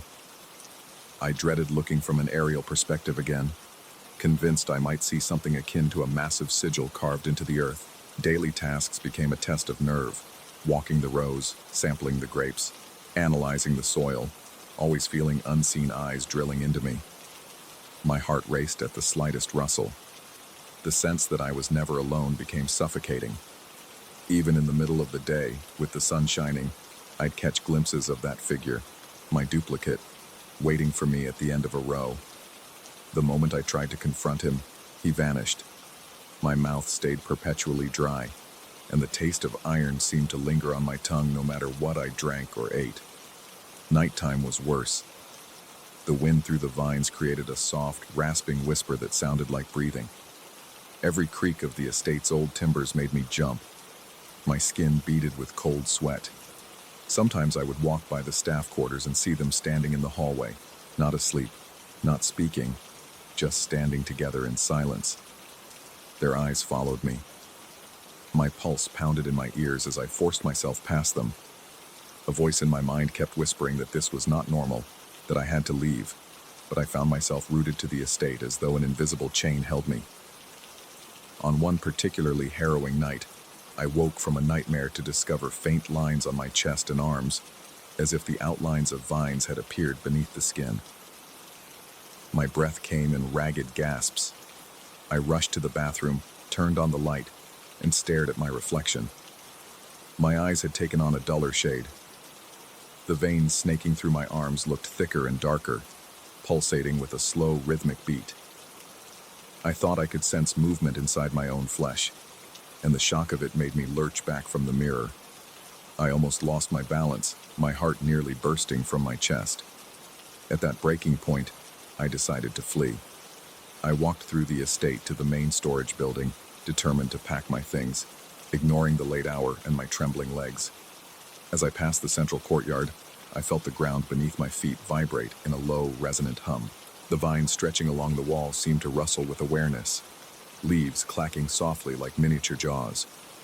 I fought the urge to look behind me, convinced my double might be hovering just outside my peripheral vision, ready to intercept. My lungs burned with every breath, and my pulse hammered in my temples as I struggled to maintain calm. Once I reached my small office, I hastily gathered my notes and personal belongings. I could feel the estate itself resisting me, as if each step through the corridors became heavier, the air thicker. Adrenaline surged, my heartbeat roared in my ears. I couldn't even bear to glance at the old cellar door. If I had, I think I would have felt compelled to descend again, to taste that dark wine that had begun rewriting something fundamental within me. My veins still throbbed, reminding me of the changes coursing through my system. When I finally emerged outside, I spotted the staff gathered at the end of the driveway. They were standing quietly, nearly motionless. My throat constricted with dread as I saw their faces, calm, expressionless, yet somehow expectant. They offered no verbal plea or objection, merely watched as I loaded my car. I started the engine, chest still heaving with barely contained panic. Out of the corner of my eye, I saw that other shape, my twin, lurking by the vineyard gate. He stared at me with eyes I could not quite see, and a sense of unreality washed over me, as though I was gazing upon a reflection in a dark, rippling pool. My hands trembled on the steering wheel as I fought the urge to abandon all reason and confront him. But I forced myself to tear my eyes away and drive down the long gravel path. The air felt charged, as if an invisible storm crackled around the estate. Even inside my car, I sensed a faint tug at my chest, as though roots were pulling me back. I glanced in the rearview mirror once, and I swear I saw the figure's face replacing my own reflection, his dark eyes boring into me. My pulse stuttered, and a shiver ran across my body like a shockwave of cold electricity. Determined to escape, I pressed the accelerator and watched the estate shrink behind me, though I felt no relief. My veins still pulsed with that dark liquid, and I was under no illusions that distance alone would free me entirely. By the time I reached the edge of the property, the sky had begun to lighten with the pale hint of a new dawn. I felt that same contaminated stillness I had noticed on my first day, only now it was inside me. My breathing hitched, and I struggled against the desire to turn around. The unnatural patterns etched into the rows of vines lingered in my mind's eye, forming an afterimage of twisted geometry. I wondered if some part of me, maybe the part that had tasted that ancient wine, would always remain tethered to the Douro hillside. I do not feel safe describing what might happen next. Even now, a subtle ache persists in my arms and legs, a reminder that what happened there has not fully released its hold on me. My reflection in the mirror sometimes flickers, momentarily replaced by the visage of that silent observer I saw among the vines. When that happens, my heartbeat scrambles in panic, and I break into a cold sweat. I avoid red wines entirely now, though I find myself craving them in ways I cannot fully control. I still wake in the middle of the night, tasting iron on my tongue, convinced I hear the rustling of vine leaves outside my window. My body trembles with the memory of those oppressive nights, and the heavy thudding of my heart in my ears. Although I have physically left that estate behind, in so many ways, it has not left me, and I suspect it never will. What began as a fascination with the Douro's rich wine history transformed into something far darker, a creeping sense that forces older than I could comprehend slept beneath those sun-baked hills.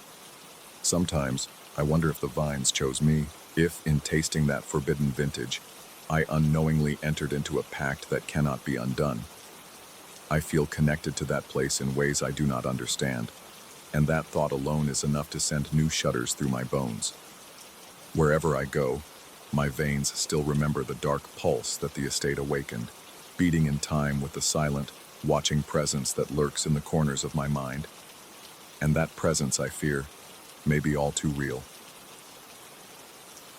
Story 8.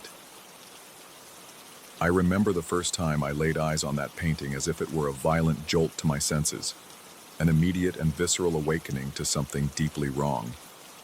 The moment I unpacked it in a dimly lit storage room at the museum in Lisbon, My heart pounded in my chest like a caged animal trying to break free. Even before I fully unwrapped it, there was a palpable weight in the air. The overhead lamp flickered, casting trembling shadows on the canvas, and I recall feeling a strange urge to look away. Something about that painting wanted to be seen, but also warned me, in its own silent language, to keep my distance. I am the curator of a modest, privately run gallery. My role typically brings me immense satisfaction, arranging exhibits, researching art history, ensuring each piece finds its rightful place under proper lighting. I have always been proud of my methodical approach. I am thorough and meticulous, with an eye for detail that few can match. But the day I brought that painting into our collection was the day I realized that some details are better left undiscovered. As I peeled away the layers of protective wrapping, I was greeted by a dark, oil-painted tableau. There were 4 figures in it at first glance, arranged around a table in what seemed like an old parlor setting. One figure stood off to the side, indistinct in the background, while the others were more clearly rendered. The background was murky, as though the scene existed in perpetual twilight. My eyes darted from the figures' unsettling expressions to the way the brushstrokes seemed to shift if I moved even slightly. The style was reminiscent of 17th century portraiture, but there was something wholly unnatural about the composition. I set it aside initially, attributing the uneasy feeling to my fatigue and the gloom of that cramped storage room. Over the next few days, though, I could not avoid the painting entirely. It was scheduled for display in the East Wing, part of an exhibit dedicated to obscure European masters. I oversaw the installation personally, ensuring the gallery's lighting was just right. Yet, no matter how I adjusted the spotlight, shadows appeared to stretch across the canvas, adding an odd 3-dimensional effect to the figures. They seemed to be standing within a space that my rational mind told me was flat, yet my eyes insisted otherwise. I remember noticing a small, nearly imperceptible change about a week after the painting went on display. One of the figures, the one standing in the back, seemed marginally closer to the table. I doubted myself at first, thinking I had misremembered the original composition, but I had taken photographs for documentation, and when I compared them, I was startled to see the difference. It was as if the individual had inched forward, reclaiming a spot that didn't exist just days before. My heart pounded at this discovery. I tried to dismiss it as a trick of the lighting or some overlooked detail in the photograph. I felt my breath quicken, a cold sweat forming on the back of my neck. I wanted to confide in my colleagues, but a sense of embarrassment overcame me. How would it sound if I claimed that the figures in a centuries-old painting were moving? So I remained silent, deciding to keep a watchful eye from that moment on. Not long after, I began experiencing disturbing dreams, or more accurately, nightmares. In these visions, I inhabited the mind of a figure trapped in a different era. I would see a darkened corridor, feel the weight of elaborate clothes on my body, and sense the musty air of some distant past. My pulse would race as footsteps echoed behind me, suggesting I was not alone. The realism of these dreams left me shaky upon waking, with my lungs tight and my forehead drenched in perspiration. It escalated further when I started having these visions in broad daylight. I recall standing in the gallery, checking the alignment of frames on the opposite wall. Without warning, a sudden dizziness overcame me. For a brief, terrifying moment, I was not in the well-lit corridor of my museum. Instead, I perceived myself standing in a candle-lit room with decaying wallpaper and an oppressive atmosphere that smelled of damp cloth. Then, as swiftly as it came, the vision faded, and I was back in the museum, my fingers trembling against the frame I was adjusting. A wave of nausea churned my stomach, and I had to sit down, breathing in rapid, shallow gasps, my heart pounding as though it wanted to burst. I told one of my assistants in vague terms that I was feeling unwell and might need to step away from the exhibit for a while. She looked concerned, asking if I needed a doctor. I waved her off, hearing my voice sound weak and distant. I felt a sense of shame that was almost suffocating. Nobody in my position, a supposedly logical curator, wants to admit they might be losing their grip. Visitors to the museum soon began to whisper about the painting. Some claimed they saw a strange resemblance between one of the figures in the background and me. They described how, in certain angles or under certain lights, that figure's face seemed to share my features. One visitor confided to a security guard that the figure had my exact posture. The guard, visibly uneasy, passed the rumor on to me, his voice filled with concern. My entire body went cold at the notion. I tried to laugh it off, but my chest felt hollow, and an unsteady flutter in my stomach made it clear I was afraid. In a desperate attempt to prove that these stories were overblown, I decided to take fresh photographs. Alone in the gallery after hours, armed with my camera and a sense of dread I tried to suppress, I approached the painting. I remember the silence that enveloped me, so complete that my own heartbeat sounded deafening in my ears. My palms were damp as I lifted the camera. Even before I pressed the shutter, I swore I sensed movement just at the periphery of my vision, like a flicker of motion behind the painted table. My breathing became shallow, a thread of panic tangling in my chest. I took a step closer, ignoring the powerful urge to run. When I finally looked at the digital images, my stomach lurched. The figure that visitors had claimed looked like me had indeed taken on more defined features that mirrored my own. A creeping sensation began in my scalp and spread through my entire body. A wave of terror so intense it made me feel both clammy and feverish at the same time. My mind reeled with questions. Could paint shift on its own? Was I hallucinating? Was something in the painting adjusting to match me? Or was I changing to match it? In the days that followed, I became plagued by more intense visions.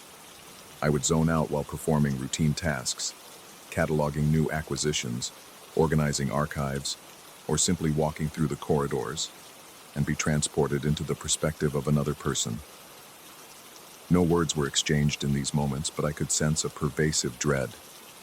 I'd feel worn fabrics beneath my fingertips, see flickering candlelight on rotting wood, and hear my own breath echoing in what seemed like a room without windows. Each time it happened, the dread would crush my chest, my entire body trembling as though I were in immediate danger. Then I'd snap back to the museum, exhausted and drenched in sweat, with my heart beating so loudly I could barely hear anything else. I became reclusive. My friends and colleagues noticed my changed demeanor, but I avoided prolonged conversations. If they tried to draw me into discussions, I'd respond curtly, then retreat to my office. My reflection in the bathroom mirror showed subtle changes in my face, small shifts in the shape of my cheeks or the angle of my jaw. I stared at myself, telling my reflection that it was only my imagination. But each time I felt less certain, as though I was looking at a half-familiar stranger. One evening, unable to sleep, I rummaged through the museum's archives, searching for any record of the painting's history. Eventually, I found a set of old documents locked away in a neglected cabinet. They were brittle, the text written in archaic Portuguese. My eyes scanned the words, and a sense of profound unease rippled through me. The painter had apparently vanished under suspicious circumstances, leaving behind only a few works rumored to be constructed from living essence. There was mention of secret formulas for pigments that supposedly bound part of a subject's soul to the painting. Another page hinted at the use of arcane rituals to trap the life force of people who posed for the artist, ensuring that they remained forever intertwined with the canvas. A wave of cold nausea overcame me as I read these accounts.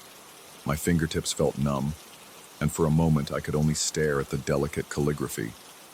My mind raced, connecting the cryptic references to what I was experiencing. Could it be that the painting's figures were not merely painted representations but fragments of real individuals, bound to that dreadful scene for all eternity? And more horrifyingly, was I gradually becoming one of them? I retreated to my office, my breath ragged and my pulse pounding so fiercely I thought my chest might burst. The light overhead flickered, and I thought I saw my own silhouette flatten against the wall in an almost two-dimensional shape. Shaking, I blinked rapidly until the figure regained its normal dimensions. But the sense of being pulled into another reality lingered. My reflection in the small mirror on my desk looked different. There was a tension in my features, and under certain angles, the edges of my face seemed oddly smudged, like partially dry paint. News of my altered appearance spread among the staff. People whispered that sometimes, under specific lighting, I looked unnaturally flat, as though my depth had been diminished. Some said they glimpsed a faint shimmer around me, akin to wet paint not yet set. I tried to confront one of the security guards about these rumors. He only mumbled something about how the painting unnerved everyone and avoided my gaze.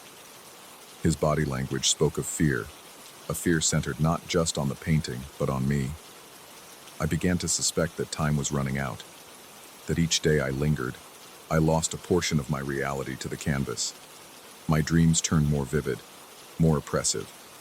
In them, I stood in that mildewed parlor from centuries past, hearing faint, unintelligible voices. They were never addressed to me directly, yet they surrounded me, layering the air with suffocating dread. At times I could almost hear my own name.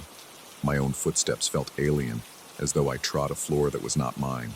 When I woke, my bed sheets were soaked with sweat, my heart racing, mouth dry, hands trembling. Desperate for a way out, I decided to confront the painting head-on. I stayed overnight at the museum, ensuring I had the entire east wing to myself. I turned off all but a single spotlight aimed directly at that malevolent tableau. The hush of the empty corridors weighed on me like a physical presence. My heart hammered in anticipation as I walked toward the painting, feeling the edges of my vision contract as if I were stepping onto the stage of a nightmare I couldn't escape. When I stood mere inches from the canvas, I saw the details up close. The brushstrokes had a disturbing sheen, and the pigments seemed to shimmer as though alive. My own face stared back at me from within the painting, the eyes disturbingly alert. It was not a perfect likeness, but close enough to make my skin crawl. The other figures were arranged around me, their painted faces unreadable but somehow accusatory. I felt as though I had trespassed where I did not belong. My lungs constricted, and I feared I might faint. Yet, in that moment of panic, I sensed a faint path forward. Something inside me, whether it was adrenaline or sheer resolve, pushed me to resist the pull of the painting. I fixed my gaze on my painted double. My breathing came in ragged bursts, but I held my ground. Slowly, inch by agonizing inch, I drew back from the canvas, repeating in my mind that I did not consent to this, that I would not allow my essence to be trapped. I can't fully explain what happened next. The painting seemed to ripple, its surface momentarily contorting as though it were made of liquid. The figure with my face flickered in intensity. Then I felt a terrifying jolt, as if I'd been struck by an unseen force. My vision blurred, and for one heart-stopping second, I feared I had fallen directly into the painted world. But as I steadied myself, I realized I was still in the gallery, doubled over in front of the canvas. My breathing was so fast and shallow that my chest ached, and my limbs felt like lead. When I finally looked up, the painting was motionless. The figures seemed more indistinct than before, as if they had receded into the background. The face resembling mine had reverted, at least partially, to a more generic countenance. Something had broken in that moment, some invisible tether that had threatened to drag me in. I spent the rest of the night slumped in a museum chair, too startled and exhausted to do anything but stare at the painting from a safe distance. When the early morning light filtered through the windows, I felt a faint spark of hope. I was still me. My breath, my heartbeat, my sense of self, though battered, remained intact. In the following days, I kept the painting under strict guard. I made sure it remained behind heavy drapes, off limits to the public. My colleagues, noticing my grave demeanor and the tension etched into my face, refrained from asking many questions, perhaps sensing the precariousness of the situation. Occasionally, I heard them whisper about how I still seemed thinner, like my presence was less solid than before. I would see them glance at me with a mixture of pity and fear. I've secured those ancient documents, hiding them away in a section of the archives nobody frequents. Part of me wants to destroy the painting outright, but something in the back of my mind warns that if I attempt to do so, I might unleash something worse. For now, I've chosen to keep it sealed and hidden. At least in that condition, it remains inactive, or so I tell myself. Even so, I can still sense a slight tug, a subtle gravitational pull. Late at night, when my mind drifts, I sometimes feel the paint's malevolent presence prowling through the corridors of my thoughts. On rare occasions, I glimpse shadows in the museum that look suspiciously like those four figures. My pulse quickens, and I have to remind myself to breathe deeply, grounding my senses in the tangible world around me. I wish I could say that the threat is gone for good, that I have fully reclaimed my life. But I suspect this experience has left an indelible mark. The painting may lie dormant, but I've learned that certain energies linger, especially those born from techniques no one should have ever practiced. My own mirror image looks more familiar than it did a week ago, though the changes in my face and bearing aren't entirely reversed. Some nights I still feel myself slipping, as if a small part of me remains lodged in that other realm, tethered by those forbidden pigments. For the sake of my own sanity, and for the safety of anyone who might accidentally stumble upon that accursed work, I remain vigilant. I hold the keys to the storage room where the painting now rests, under multiple locks. Its canvas is draped in heavy cloth to block it from prying eyes. I keep a low profile these days, focusing on simpler tasks and avoiding the wing where the painting is stored unless absolutely necessary. If there is a lesson in all this, it's that some pieces of art were never meant to be owned or displayed. They lurk in the shadows of human curiosity, feeding on the unsuspecting. And while I have managed to pull myself back from the edge, for now, I will never forget how close I came to becoming a part of that living nightmare.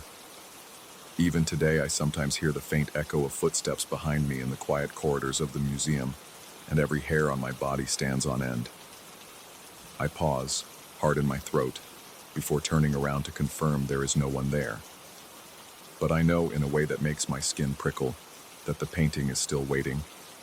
It waits behind those locked doors, concealed under heavy drapes, whispering silently in the dark. And although I've escaped its pull for the moment, I can never be entirely sure it won't reach out again, beckoning me to step beyond the canvas and vanish into those swirling, otherworldly depths. Story 9. The smell of old paper and damp stone clung to the hallway before I even unlocked the door. It felt like the entire building had absorbed centuries of secrets, each wall silently begging me to leave. A single overhead light flickered in the corridor, throwing off shadows that made everything look slightly twisted, as if reality itself wavered. Even though it was late afternoon, the place felt stagnant and cold, like it had never been touched by the sun's warmth. Yet I told myself I needed a change. I needed solitude. And an apartment in Coimbra, not far from the university libraries, seemed perfect at first glance. My breath was already turning shallow, the hairs on my arms on edge, but I ignored those instinctive warnings and pushed the door open. I moved here for inspiration. For years, I had felt my writing slow to a painful crawl, as though each word I typed cost me a piece of myself. So when I found an affordable listing in this old building near the historic center, I convinced myself it was an opportunity. I began settling in as soon as I could. The place was cramped, with narrow windows overlooking a street barely wide enough for one car. The floorboards groaned under my feet, and the walls were stained a dull yellow, as though too many candles had burned here long before electric lights were installed. The first night, I couldn't help but notice a faint echo at the end of the hallway. It sounded like soft footsteps, but always out of sync with my own. Each time I stopped, they stopped too. My heart pounded so fiercely that I could feel my pulse in my temples. I swallowed the dryness in my mouth and tried to brush it off as an echo of old wooden boards. But part of me knew better. In the morning, I found my books neatly arranged in alphabetical order across the dusty shelves in the small sitting room. I remembered stacking them hastily in random piles the night before, still too tired from the move to care about organization. Yet there they were, meticulously arranged. A wave of unease washed over me. My breathing grew shallow as I ran a finger along the spines. Each title was exactly where it should be if a librarian had filed them. The door had been locked all night. Nobody else had a key. I tried to rationalize it. Perhaps in my exhaustion, I had organized them and simply forgotten. But my gut churned with doubt. I noticed something else. There was a teapot on the kitchen counter. Its porcelain surface was still warm, steam coiling gently from the spout. Next to it, a chipped mug waited. The smell of the tea was strangely metallic, a tang that caught the back of my throat. My mind raced. I was sure I hadn't made tea that morning, let alone left it out. Despite a quiet voice in the back of my head pleading caution, I sipped it. The hot liquid tasted like iron, almost like diluted blood. I nearly gagged, my stomach clenching. Immediately, a jolt of panic shot through me, and I set the cup down so quickly that I spilled some. My fingers trembled. The living room seemed darker than it had a moment before. I could swear a cool draft brushed against my neck, and I spun around, heart pounding, expecting to see someone behind me. Nothing. The apartment was still. I thought about leaving that moment, grabbing my things and checking into a hotel. But I had spent a good chunk of my savings to secure this spot. My rational mind told me I was exhausted, maybe stressed from the move.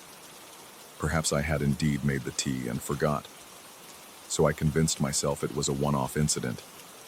I spent that entire day typing at my laptop, trying to write. My desk faced a narrow window that looked out onto the cobblestone street, and from time to time, I glimpsed curious onlookers passing by. Occasionally, a sense of pressure would build in the air, as if something hovered behind me. But when I turned to look, the feeling dissipated. Evening arrived more quickly than I expected. My eyes were stinging from hours of work. I decided to read for a bit, so I walked over to my newly arranged bookshelves. As I flipped through a well-worn volume, I realized the titles were in a different order than I remembered. At first, I couldn't place exactly what had changed. Then I noticed certain books spelled out an odd pattern. The first letters of each title formed words. In one corner, it spelled S-T-A-Y. Then another grouping spelled O-B-E-Y. A prickling sensation crawled along the back of my neck. My pulse hammered in my ears, and I found it nearly impossible to swallow. A wave of dizziness washed over me just then, forcing me to lean against the bookshelf for support. The edges of my vision blurred. In my confusion, I heard faint whispering, like pages being turned in a silent room. My nerves were so raw that my skin broke out in goosebumps. I grabbed the nearest chair, sat down, and closed my eyes until the nausea subsided. My breathing slowed a bit, and the swirling shapes behind my eyelids faded. Yet a shadow of fear remained, prickling under my skin. That night, I slept poorly. At some point, I dreamt I was wandering through an endless library. The shelves towered so high I couldn't see the ceiling, and each shelf overflowed with tattered books covered in dust. I heard a soft shuffling sound and turned to see a translucent figure with the outline of a long dress. It appeared to be a librarian, but her proportions were off. Arms too elongated, head slightly too large. She glided through the aisles, running her fingers across the spines as if searching for a specific volume. When she turned her face toward me, her eyes were hollow, and a faint hiss escaped her mouth. I jolted awake, drenched in sweat, heart thudding painfully against my ribcage. Morning brought no relief. I discovered a fresh pot of the metallic tea on the counter. It was unsettling, but I was too disturbed by another find, a stack of pages next to my laptop. They were filled with my handwriting, yet I had no recollection of writing them. My hands shook as I picked up the sheets. The words described minor disasters: a cafe that burned, a library wing that flooded, a citywide blackout. I flipped page after page in mounting horror. The script mentioned exact dates and times for these occurrences, all of them in the near future. My breath caught in my throat as I read further. Each predicted event was followed by cryptic remarks about people's stunned reactions, accompanied by lines describing an otherworldly satisfaction in seeing them all feed the library. I felt my stomach churn. Had I written these while half asleep? Or was something else happening? Even as the idea formed, my mind rebelled. It was too horrifying to consider that some presence had guided my hand. I decided to do the only thing I could think of: gather the papers and hide them in a locked drawer. Maybe I was losing my grip on reality, but I needed more evidence before I took any drastic action. 2 days later, the first disaster came true. An old cafe near the river had a sudden electrical fire in the kitchen. Thankfully, no one was harmed, but the building sustained major damage. I realized with a sickening jolt that this event was described nearly word for word in the pages I had hidden. My hands were cold, and my heart pounded so hard I could hear it in my skull. I tried to tell myself it was a coincidence, but I felt a creeping certainty that it was not. In a moment of desperation, I considered telling a neighbor about the bizarre tea, the rearranged books, the frightening predictions. But I had barely spoken to anyone here, and the possibility of sounding deranged paralyzed me. Instead, I spent my time trying to stay out of the apartment. I roamed Coimbra's streets, hoping the city's beauty would soothe my nerves. The stone arches, the ancient university buildings, the echo of fado music in distant alleys. It all felt slightly unreal, as though I were looking at it from underwater. My breathing never fully relaxed. A tightness in my chest followed me everywhere. When I returned in the late afternoon, I found the apartment darker than usual. The shutters were half closed, letting in just enough light to cast strange beams across the floor. My bookshelves were reorganized again, and the messages spelled out new words. WRITE, CREATE, GIVE. The air felt electric, charged with some malevolent energy. I paced around the small living room, chest tight, hands trembling. The sense of being watched gripped me so fiercely that sweat rolled down my forehead, stinging my eyes. That evening, I managed to doze off at my desk. When I opened my eyes, I had written another series of pages predicting a freak storm that would collapse part of an old library roof, damaging priceless manuscripts. My stomach twisted into knots. I could practically taste the metallic tea in the back of my throat, even though I hadn't touched a drop since the first horrifying sip.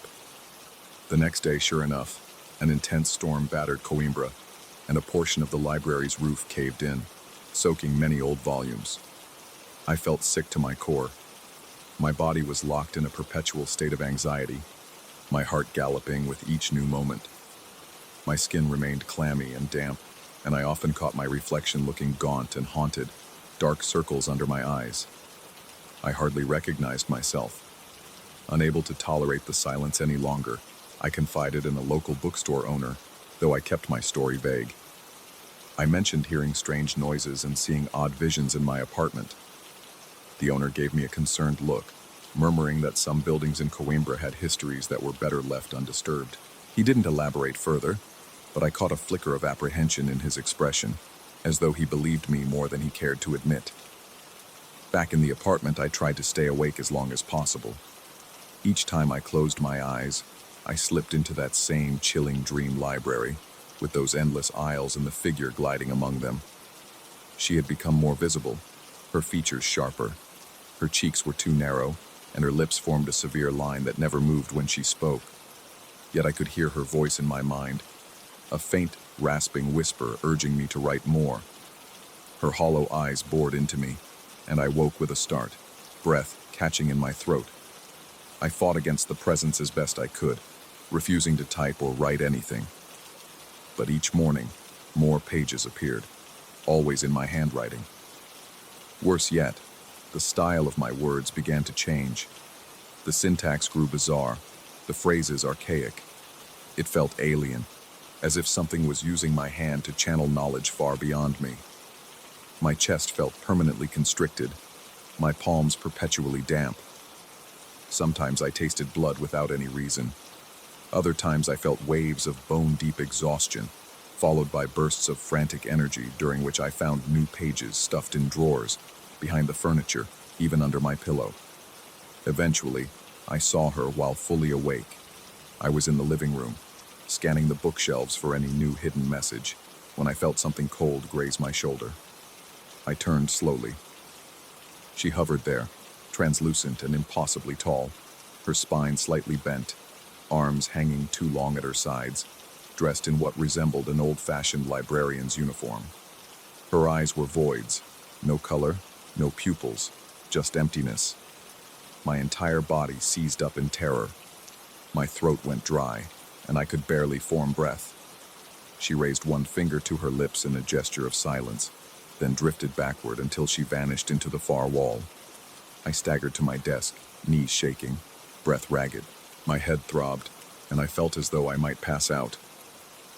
In the reflection of the blank laptop screen, I could see how pale I had become, a few beads of sweat rolling down my forehead. My eyes seemed too wide, like a hunted animal. A question circled in my mind. Was I losing my grip on reality? Yet the moment I touched the keyboard, I felt her presence looming over me, urging me to write, to bleed my creativity onto the page. I began to piece together the purpose behind it all. She was no mere specter. She was something that thrived on creative energy, on knowledge, on the essence of anyone who dared to craft ideas. I recalled rumors, stories of scholars disappearing into their work, rumored to have lost themselves in endless research until they were hollow husks. Perhaps she was the cause, an ancient force bound to the city's academic aura, feeding on intellect and imagination. And now she had chosen me. Every time I slept, I felt more memories slipping away. Small things at first, a friend's name, the plot of a favorite novel. Then bigger things, my own childhood recollections blurred, the details of my life in disarray.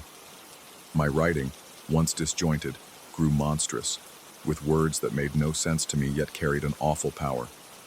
I could feel her draining me, leaving me empty bit by bit. Desperate, I formed a plan to leave. I packed my suitcase, forced myself to stay awake all night, and booked a train ticket for the next morning. The entire time, an oppressive weight pressed on my chest. The apartment seemed alive with groans and whispers, as though it resented my intentions. The final hours there were a haze of pounding heartbeats and near-delirious exhaustion. I refused to close my eyes, because I knew if I did, I would wake up at the desk with new pages predicting more calamities. When dawn came, I grabbed my bags, ignoring the final pot of metallic tea that someone, or something, had left on the kitchen counter. My hand shook as I turned the doorknob. Stepping into the corridor, I felt an eerie hush fall over the building. The old light flickered overhead, casting my shadow down the corridor's length. As I reached the stairs, I had the unmistakable sensation of being watched from behind. My neck prickled, and a wave of nausea almost forced me to stop. But I pressed on, practically stumbling down the steps until I reached the street. The air outside felt thin, yet wonderfully fresh, compared to the stale presence inside. I hurried toward the train station with sweat pouring down my back, muscles tight. Each step away from the apartment was a struggle, as though some invisible tether tried to pull me back. For a fleeting moment, I thought I saw a tall, translucent figure reflected in a store window, but when I spun around, it was gone. My heart pounded so violently that each beat felt like a blow to my chest. I boarded the train and found a seat by the window, forcing steady breaths. The clang of the station's machinery and the chatter of passengers seemed to belong to an entirely different world, one that wasn't drenched in dread. As the train pulled away, I felt a faint pressure lift from my skull. My lungs expanded freely for the first time in days, and a flood of relief made my eyes burn with tears. Yet deep down, I sensed it wasn't truly over. My memory felt mangled, as though entire days had been scraped out of my mind. I still tasted iron on my tongue, and sometimes when I blinked, I caught a flicker of her shape in the corner of my vision.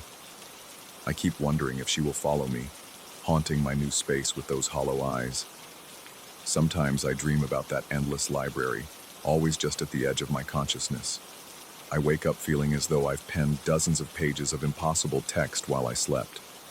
And even though I'm far from Coimbra now, I can't shake the fear that her presence remains tethered to me, waiting for a moment of weakness to drain the last of my creativity.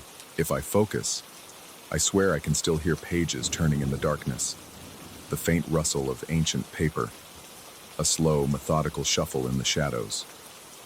It reminds me that knowledge can be a weapon turned against us, and that some places, and some entities, prey on the very spark of human invention. My heart quickens at the thought, breath hitching. I've escaped Coimbra, but the memory, and that sense of being devoured from the inside out has never really left. I suspect it never will. Story 10. I still remember how the musty air of the archive seemed to cling to my skin that night, as though it wanted to pull me deeper into the shadows. It was just past midnight, and I should have gone home hours earlier, but my mind throbbed with curiosity, and my heart pounded with a sense of foreboding I couldn't ignore. The flickering overhead light gave off a dull buzz and cast dancing shapes onto the old wooden tables. Every creak of the floorboards echoed in my chest, and each sigh of the wind against the tall windows felt like an unseen presence breathing down my neck. I recall thinking, even in those first moments, that something about this place, the old linguistics wing of the university in Coimbra, had become different, as if it had recognized the manuscript in my satchel before I did. I had acquired the manuscript only days earlier from a small antiquarian bookstore on a nameless cobblestone alley. The shopkeeper spoke with me in hushed Portuguese, telling me it was part of a medieval estate sale, but the words he used were vague, and he avoided meeting my eyes. He almost whispered that no record existed of the language. I felt a burst of excitement that overshadowed my caution, so I paid the man and left with the volume snug under my arm. Only later did I sense that he might have been relieved to rid himself of it. When I returned to my office, the light seemed dimmer than usual. My breath caught in my throat as I slid the manuscript onto my desk. Its cover was a deep brown that suggested old leather, though it felt less like leather and more like something brittle. The texture made me uneasy. It gave me the same chill I'd get from touching old parchment that had soaked up the residue of centuries. Flipping it open, I was confronted by spidery text, unlike any script I'd seen before. The letters were sharp and twisting, forming intricate knots that challenged my eyes whenever I tried to focus for more than a few seconds. At first, I thought my imagination was playing tricks on me. I would look at a section of the manuscript, glance away to reference a dictionary or make a note, and upon looking back, the letters seemed slightly rearranged. The angles of the strokes appeared sharper, and the spaces between lines seemed to have shifted. My eyes would blur, my heart would tighten, and I'd feel a strange dryness in my mouth, as if my body understood something I didn't. I remember thinking that perhaps I was just tired, that I needed a break, but a nagging sense of dread crawled up my spine each time I turned a page. Determined to prove I was imagining things, I began sketching copies of the characters in my notebook, meticulously tracing each symbol by hand. I'd lift my pen, blink, and suddenly feel a chill as though the letters on the manuscript's page had slightly changed while my gaze was down.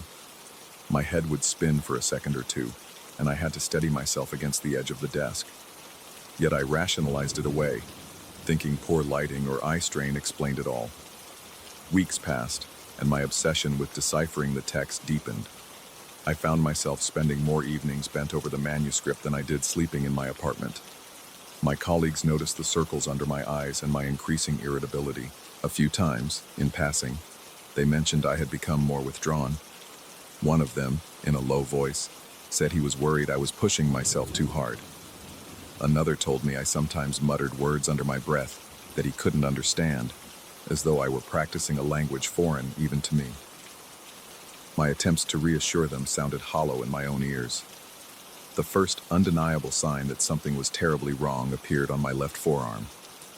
Late one night, while poring over the manuscript by the light of a single desk lamp, I felt a pinprick sensation that made me gasp. I rubbed my skin and realized it had taken on a texture similar to old parchment near the wrist.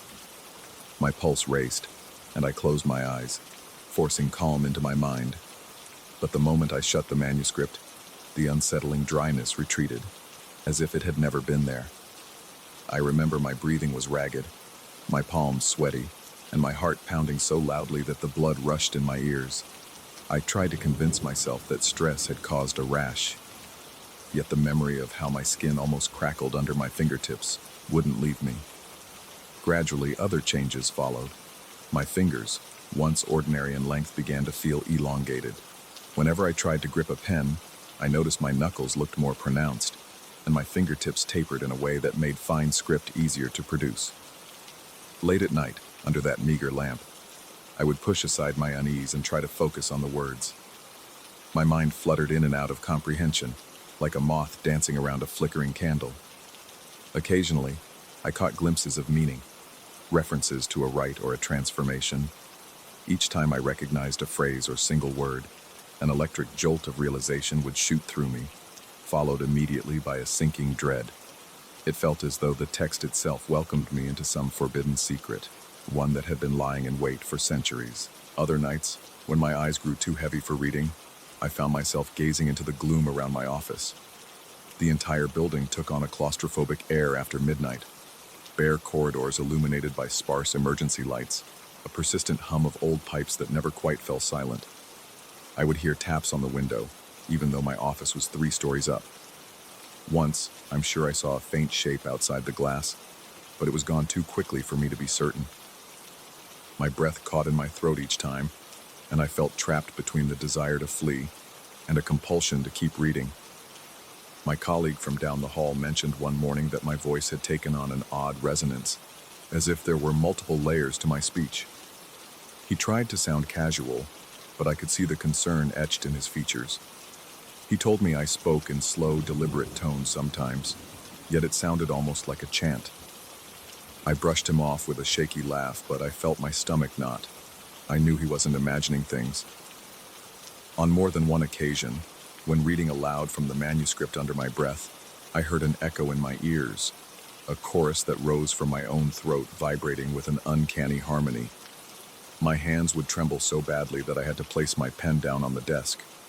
It was around that same time that my vision started to shift. In dim light, letters that once swam across the page now glowed faintly, as though traced with an invisible ink. I found I could read the text in near darkness, my eyes adjusting effortlessly. Sometimes the world around me took on strange contrasts. Certain objects shimmered at the edges, as if outlined by spectral colors. These experiences left me short of breath, and I often had to close my eyes tightly, counting my heartbeats until the sensations passed. Each time, a cold sweat broke out on my forehead, and the dryness in my mouth intensified, leaving me gulping air in panic. All the while, my attempts at translating the manuscript began to make progress, if I can even call it that.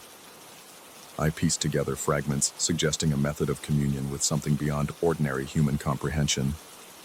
References to a metamorphosis recurred with disturbing frequency. Symbols within the text resonated in my mind long after I closed the pages, and I started to see those symbols everywhere, in the patterns of cracked walls, in the shape of a teacup's handle, even in the lines on my palms. More horrifying still was the discovery one morning of several such symbols etched across my torso. They were faint, but distinctly visible, like tattoos that had formed overnight. My heart hammered in my chest as I pressed my hand against them. My skin felt feverish, the symbols shifting subtly under my touch. In that moment, I felt I was losing my grip on reality. Nightmares plagued me. I dreamed of hooded figures chanting in a language that sounded like shards of ice cracking. Their words pulsed with a rhythmic intensity, and every syllable sent tremors through my body. I would jolt awake, drenched in sweat, the stifling darkness of my bedroom pressing down on me as I tried to catch my breath. In those nights, the corners of the room seemed to move, like living shadows creeping closer. And even though I told myself it was just a dream, I sometimes heard soft whispers from the darkest corners, inviting me to read more, to discover more. During the day, my colleagues grew increasingly uneasy around me. A friend from another department asked me how I managed to work so tirelessly, as if I never slept. Another, a specialist in medieval manuscripts, quietly suggested I lock the text away for a while and recover my health. I noticed they flinched sometimes when I spoke. My voice apparently unnerved them. I didn't have to hear them talking behind my back to sense their apprehension, but by then, the manuscript had already taken hold of my fascination, and I was beyond returning to normal life. An especially disturbing incident occurred when I was practicing calligraphy, trying to replicate some of the script to better understand its structure. The ink in my pen seemed to darken unexpectedly, transforming into a deep crimson that looked like fresh blood. My heart thundered in my chest, and for a split second, the fluid glistened in the dim lamplight as though alive. Then, just as quickly. It turned black and dried like ordinary ink. I sat frozen, hands trembling, breath coming in ragged gasps. I had to fight the urge to throw the pen across the room. Yet some twisted part of me felt satisfaction, as if the manuscript's secrets were unveiling themselves in small, gruesome doses. Sleep offered little respite. Each night, the hooded figure in my dreams stepped closer, its arms stretched outward, skeletal yet obscured by heavy cloth. My heart would pound so violently that I feared it might burst. At times, I awoke to find new symbols on my skin, or existing ones reconfigured, forming phrases that resembled the text in the manuscript. The only mirrors in my apartment became my enemies. If I dared look, I saw a reflection that was no longer entirely me. A second shape always lurked behind my shoulder, faint at first, but more distinct with each passing day. I could almost make out a deep cowl or hood and a face lost in blackness. My fear became palpable, a prickly surge of adrenaline that left me trembling and drenched in sweat. Over time, that paranoia spread beyond my apartment and my office. The university hallways felt hostile and stifling. The centuries-old stone walls seemed to trap me in a labyrinth of creaking floors and stale air. My ears caught phantom footsteps when I stayed late, echoing in corridors that should have been empty. I felt watched constantly, as though the entire building pulsed with the manuscript's influence. My heart raced at every unexpected sound. Water gurgling in old pipes, wind scraping against loose window panes. I started questioning whether the building itself was somehow alive. Eventually, I reached a breaking point.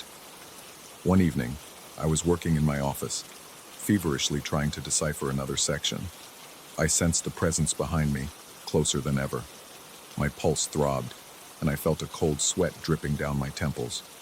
My vision blurred for a moment, and I saw, reflected in the dark window, that hooded figure mere inches from my shoulder, arms outstretched. The reflection's hand rested on my shoulder, even though I felt nothing physical, only a crushing dread that made my stomach clench and my throat tighten. My breathing came in shallow gasps. I slammed the manuscript shut, grabbed my coat, and left without bothering to turn out the lights. I walked the streets of Coimbra in a daze, the night air prickling my senses, the glow of streetlights casting elongated shadows that seemed to follow too closely. My heart thudded with such force that I worried I might faint. Passing by stone archways and ancient buildings, I fought to keep my mind clear. Part of me wanted to fling the manuscript into the Mondego River to rid myself of it forever. But another part, the part that had tasted its forbidden knowledge, knew it might not matter. Something had changed inside me. The transformation was already in motion, and I feared the manuscript's hold would continue regardless of whether I physically possessed it. Back in my apartment, I forced myself to face the mirror one last time. My reflection stared back with hollow cheeks and sunken eyes, as if I had aged years in mere weeks. The shapes on my skin shifted faintly, crawling like living script, spelling out fragments of words I almost understood. And there, lurking just behind me, was the hooded figure, impossibly real in the glass. This time its arms were wrapped around my shoulders in a grotesque approximation of an embrace. I let out a strangled gasp, nearly dropping the lamp I was holding. Though my entire body trembled and my breath came in panicked bursts, I resolved that I could not continue this way. My mind was frayed, but I held on to a last, desperate shred of logic. Carefully I turned, expecting to confront the figure face to face. There was nothing there but the hush of my apartment and the flicker of light against bare walls. My heart hammered so ferociously that pain lanced through my chest. The dryness in my mouth made it nearly impossible to swallow, and I wiped perspiration from my brow with a shaking hand. After that moment, I made a decision. I stuffed the manuscript into a heavy cloth bag, every fiber of my being screaming at me to throw it away. Yet I sensed if I simply discarded it, my fate might remain sealed, the transformation incomplete but irreversible. Instead, I resolved to stash it in a hidden corner of the university's restricted archives, behind rows of rarely touched folios and untranslated texts, in a dark, forgotten vault that reeked of mold and centuries of neglect. It wouldn't banish the sense of dread entirely, but maybe it could buy me time, or at least grant me space to think. I took a week away from campus, isolating myself in a small room I rented on the outskirts of the city. My reflection still unsettled me. My colleagues left concerned messages that I ignored. My hands would occasionally cramp into grotesquely elongated positions, forcing me to pry my own fingers apart. The symbols on my skin throbbed, though they no longer rearranged as frequently. Strangely, my eyesight remained oddly enhanced in low light, and sometimes my voice would slip into a strange timbre, echoing in a way that made me flinch. When I finally returned to my office, I avoided the part of the archive where I had left the manuscript. Yet I felt its call. It was as if a part of me was still tethered to that unreadable script. My nights are only somewhat calmer now, though I still dream of the hooded figure gliding through the corridors, searching for me.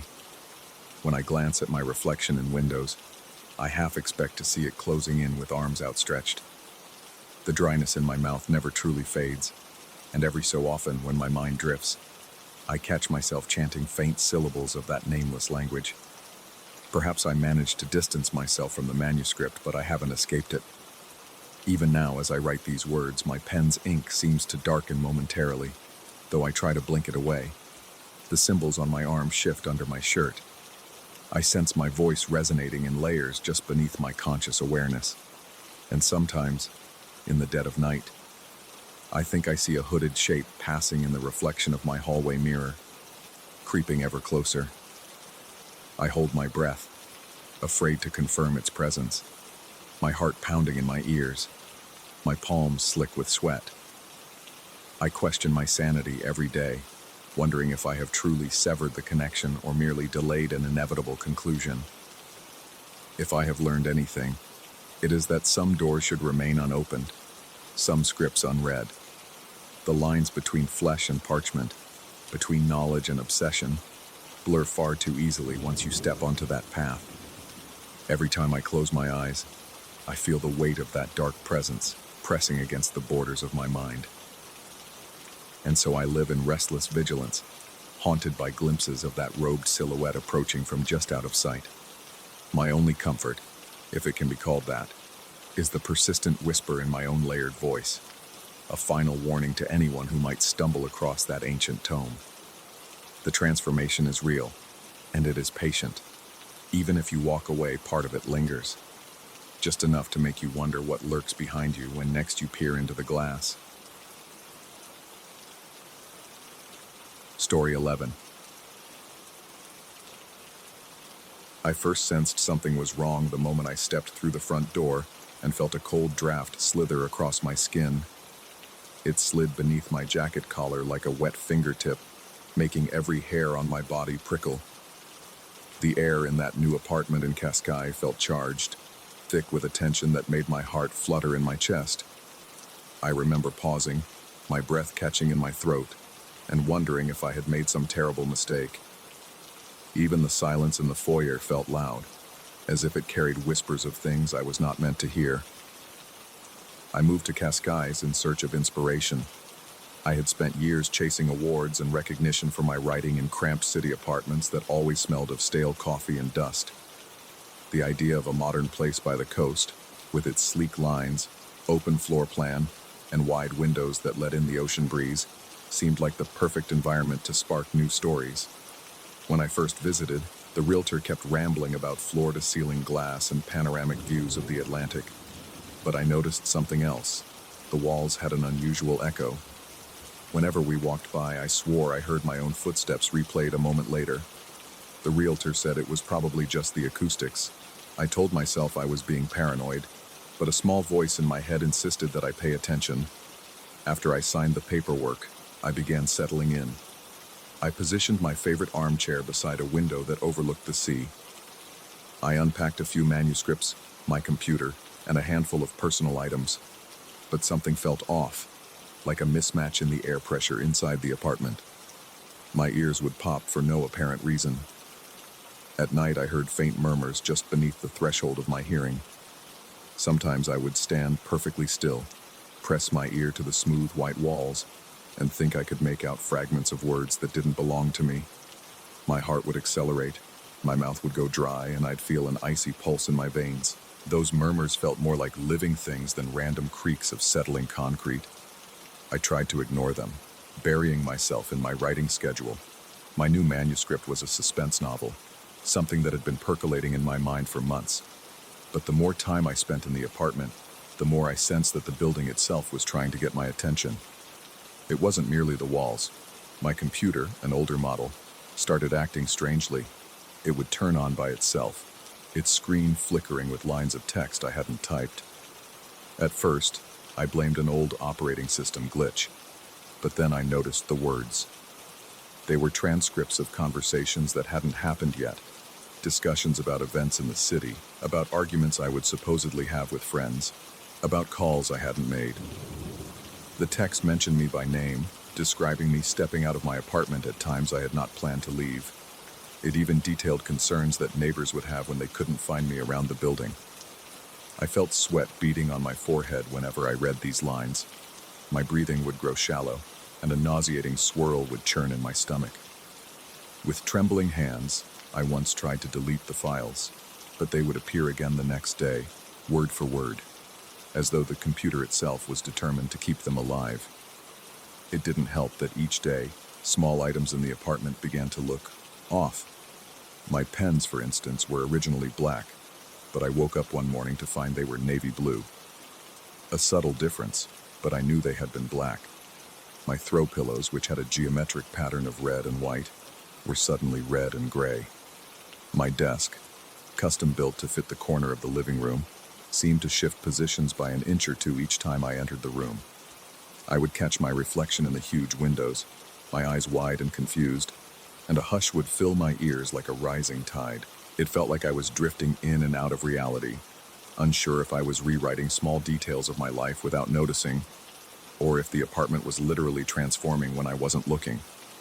When friends visited, they would mention phone calls or discussions I had no memory of. One old colleague brought up a conversation about an upcoming literary event, claiming we had spoken on the phone just the previous week. I recalled no such conversation, yet he recounted it in detail. I had apparently shared concerns about feeling watched inside my own home, and told him I heard voices in the walls. Listening to him talk about things I supposedly said made my skin clammy, and my chest tighten. My heart pounded so hard I feared he could see it beating through my shirt. The more I tried to explain that none of that had happened, the more I sounded like the unhinged one. The apartment plants added another layer of dread. I wanted a bit of greenery, so I placed a few potted ferns and succulents around the living room. Over a couple of weeks, these plants grew in unnatural patterns. Instead of spreading outward or upward in the usual manner, they twisted into spirals and coils, their leaves forming wave-like ridges that looked suspiciously similar to the waveforms one might see on an audio editing screen. I had a background in sound engineering from an old job, and I recognized the shape of certain frequency curves. It was as if the very wall's whispers were shaping the biology of the plants. At night, when I tried to sleep, I would see those twisting vines in my mind, coiling around each other in perfect echoes of the voices I still heard through the concrete. My paranoia escalated. Each time I felt my heart begin to race, I forced myself to breathe slowly, in through the nose and out through the mouth, but it did little to help. My hands would shake, sweat slicking my palms whenever I held my phone. My eyes darted across the apartment constantly, trying to spot new discrepancies. I started photographing everything, pens, furniture, plants, to see if they changed overnight. Sure enough, they did. In one instance, the rug beneath my coffee table changed from a rectangular shape to a circular one, even though my photographs clearly showed the original shape. Yet the new images always seemed to suggest it had always been circular. It was as if reality itself was being overwritten each time I blinked. The voices grew louder, or perhaps I simply became more attuned to them. They started predicting accidents around the city, small disasters, like a certain shop owner tripping over a sidewalk crack and injuring his ankle. The next day, I overheard neighbors talking about that exact incident. Another whisper foretold a fire in a local bakery's kitchen. A few days later, I saw smoke in the distance, and there were whispers among townspeople about a minor fire that started in one of the ovens. My nightmares became relentless. Every night I dreamed of words, thousands of them, cascading down from the ceiling, piling up around me until I could no longer move. I would wake in a cold sweat, my t-shirt sticking to my back, heart galloping in my chest. My reflection in the window always looked hollow, like I was losing myself. I tried opening the windows to let in fresh air, but that only seemed to carry the ocean's roar into the apartment, blending with the voices until I couldn't tell where one ended and the other began. Perhaps the most disturbing realization came when I discovered that every word I wrote in my new manuscript was materializing somewhere in the city. I learned this in the most unsettling way. The story I was writing involved an abandoned cafe. I described the decor in meticulous detail. Ripped leather seats, flickering lights, chipped porcelain mugs, and soon afterward, I overheard a passerby mention a cafe that had just closed down unexpectedly, and how it somehow looked like it had been that way for years. Intrigued, I ventured out to see it for myself. I found the place and nearly hyperventilated when I looked inside. The interior matched my description exactly. Even the cracks in the floor tiles seemed identical. My pulse throbbed in my temples, and I could hardly think straight. I felt dizzy as waves of dread clawed at my insides. After rushing back to my apartment, I tried to keep writing, if only to understand the extent of this bizarre phenomenon. But the more I typed, the more parts of my fictional story bled into reality. Stray characters I invented seemed to appear on the streets. I caught a glimpse of someone wearing a tattered coat, matching the description of a character I had just created who haunted dark corners of an alley. I practically felt my lungs constrict as if the air was toxic, each breath shallow and trembling with anxiety. Fear's iron taste settled on my tongue, and my throat was perpetually parched. Everything inside me screamed to stop writing, but the story demanded to be told, as though the apartment itself was compelling me to continue, allowing the words to spill from my fingertips and shape the world beyond my window. I started to wonder if this was the reason the place was available. Maybe the previous occupant left for the same reason, or was forced to leave. That thought alone made sweat roll down my back in cold rivulets. Eventually, I tried confronting the voices. I pressed my ear to the wall, ignoring the goosebumps that erupted across my skin, and strained to make out the words. They spoke in a distant murmur, like a radio broadcast with the volume turned down. I couldn't make out every word, but a few phrases crystallized, references to my own disappearance and speculation about how I had left behind scattered belongings. They mentioned an unfinished manuscript and claims that I had gone to an unknown destination. Those overheard fragments tightened my chest so drastically that black spots danced at the edges of my vision. I sank to the floor, my breathing ragged. For the first time in my life, I felt as though every beat of my heart was a countdown. I turned off the lights that evening and sat in complete darkness, hoping the shadows would cloak me from whatever was watching. My only illumination came from the faint glow of the streetlights outside, casting stripes of orange across the walls. My eyes darted at those stripes, half expecting them to morph into writing or shapes that spelled out my name. Fear was a tangible weight pressing on my shoulders, making me shiver despite the mild climate. I realized I could no longer trust my own perceptions, yet a primal determination kicked in. I needed to test the extent of my control, or lack thereof. The next morning I began writing again, but this time I tried to craft a scenario that would set me free. I wrote about a writer who discovered a way to break a curse, who found that if he penned an ending where he slipped away from the haunted building, it would become real. My heart pounded so violently that it felt like it might burst from my ribcage. My hands trembled on the keyboard, and my breath came in short, sharp bursts. I was drenched in cold sweat, the room spinning as if I were on the brink of passing out. But I kept typing, describing the writer stepping outside, leaving behind the voices and the illusions. I wove a detail about packing a bag and hailing a taxi to the train station, the entire time feeling as though some presence behind me was reading over my shoulder. As I typed the final sentence, the voices in the walls grew louder, a cacophony of desperate mutterings. I could feel them vibrating through the floor, through the legs of my chair, and up into my body. My teeth chattered from the buzzing energy coursing through me. For a moment, I thought I heard the building itself groan in protest, as though my attempt to escape was physically harming the space. Then my computer blinked off, plunging the apartment back into silence. For an instant, I was sure I had failed. But as I stood and peered around, I noticed that the ferns had unwound, their leaves now hanging normally. My pens had returned to their original black color, and the rug was once again rectangular. The hush in the walls was absolute. No echoes, no whispers. The apartment felt hollow, like a stage set after the final curtain call. I recall my heart hammering, still uncertain whether I had actually severed the connection. My muscles were tense, my neck stiff, and my vision still somewhat hazy. Gathering every ounce of resolve, I grabbed a backpack and stuffed in my laptop, a few clothes, and some notes. My movements were jerky, fueled by the fear that if I lingered, the apartment would reset again or entrap me in some new twist of reality. My mouth was dry as sandpaper, and I swallowed repeatedly, ignoring the quiver in my limbs. Then, with the sense that I was crossing an invisible threshold, I opened the door and stepped out. The hallway lights flickered, but they stayed on. The corridor was empty, and it smelled faintly of cleaning fluid and salt air as usual. I rushed down the stairs, ignoring the elevator for fear it might trap me. Once outside, the fresh sea breeze hit me with a jolt, and I nearly collapsed to my knees. My heart still beat erratically, but the oppressive weight was gone.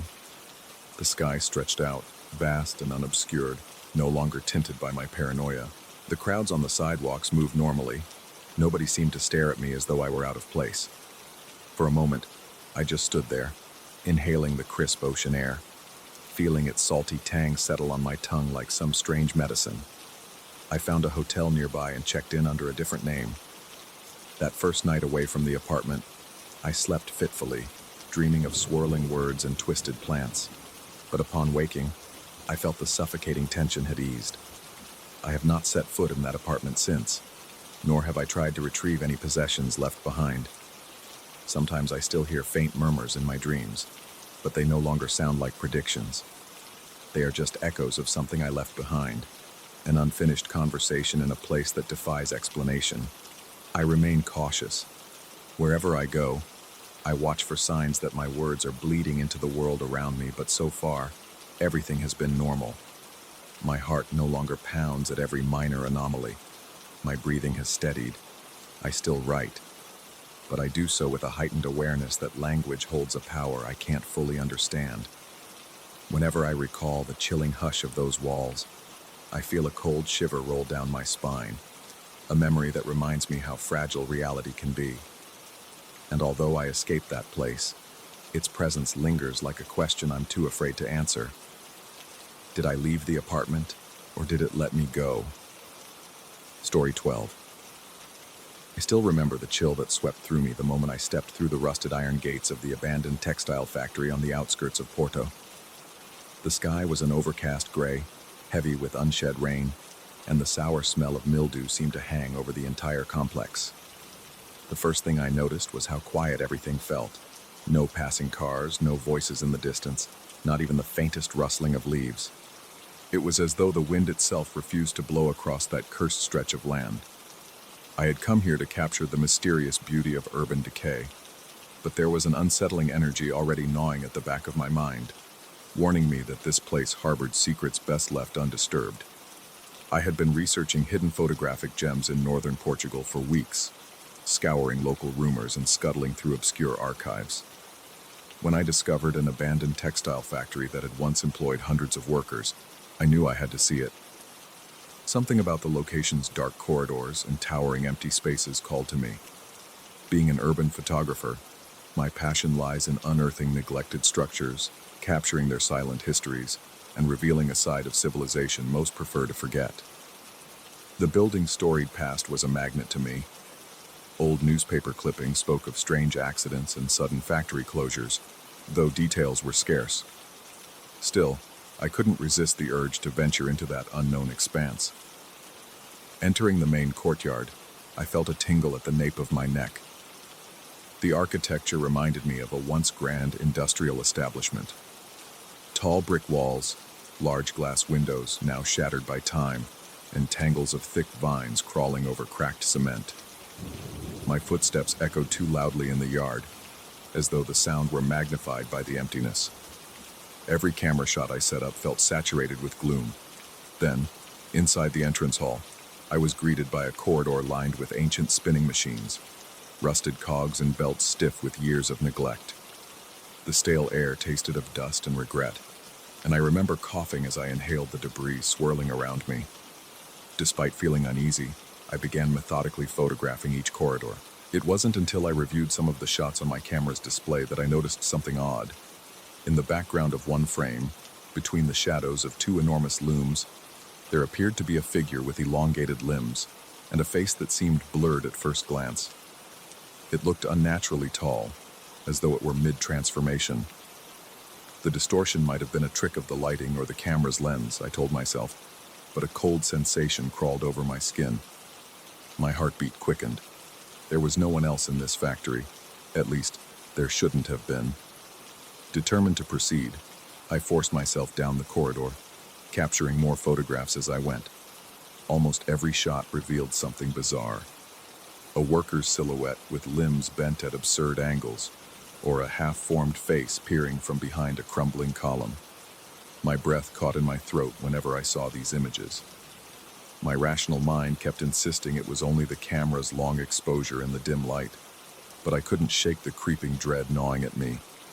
Each step I took seemed to echo through the chamber, merging with the sporadic clank of old machines shifting in the stale air.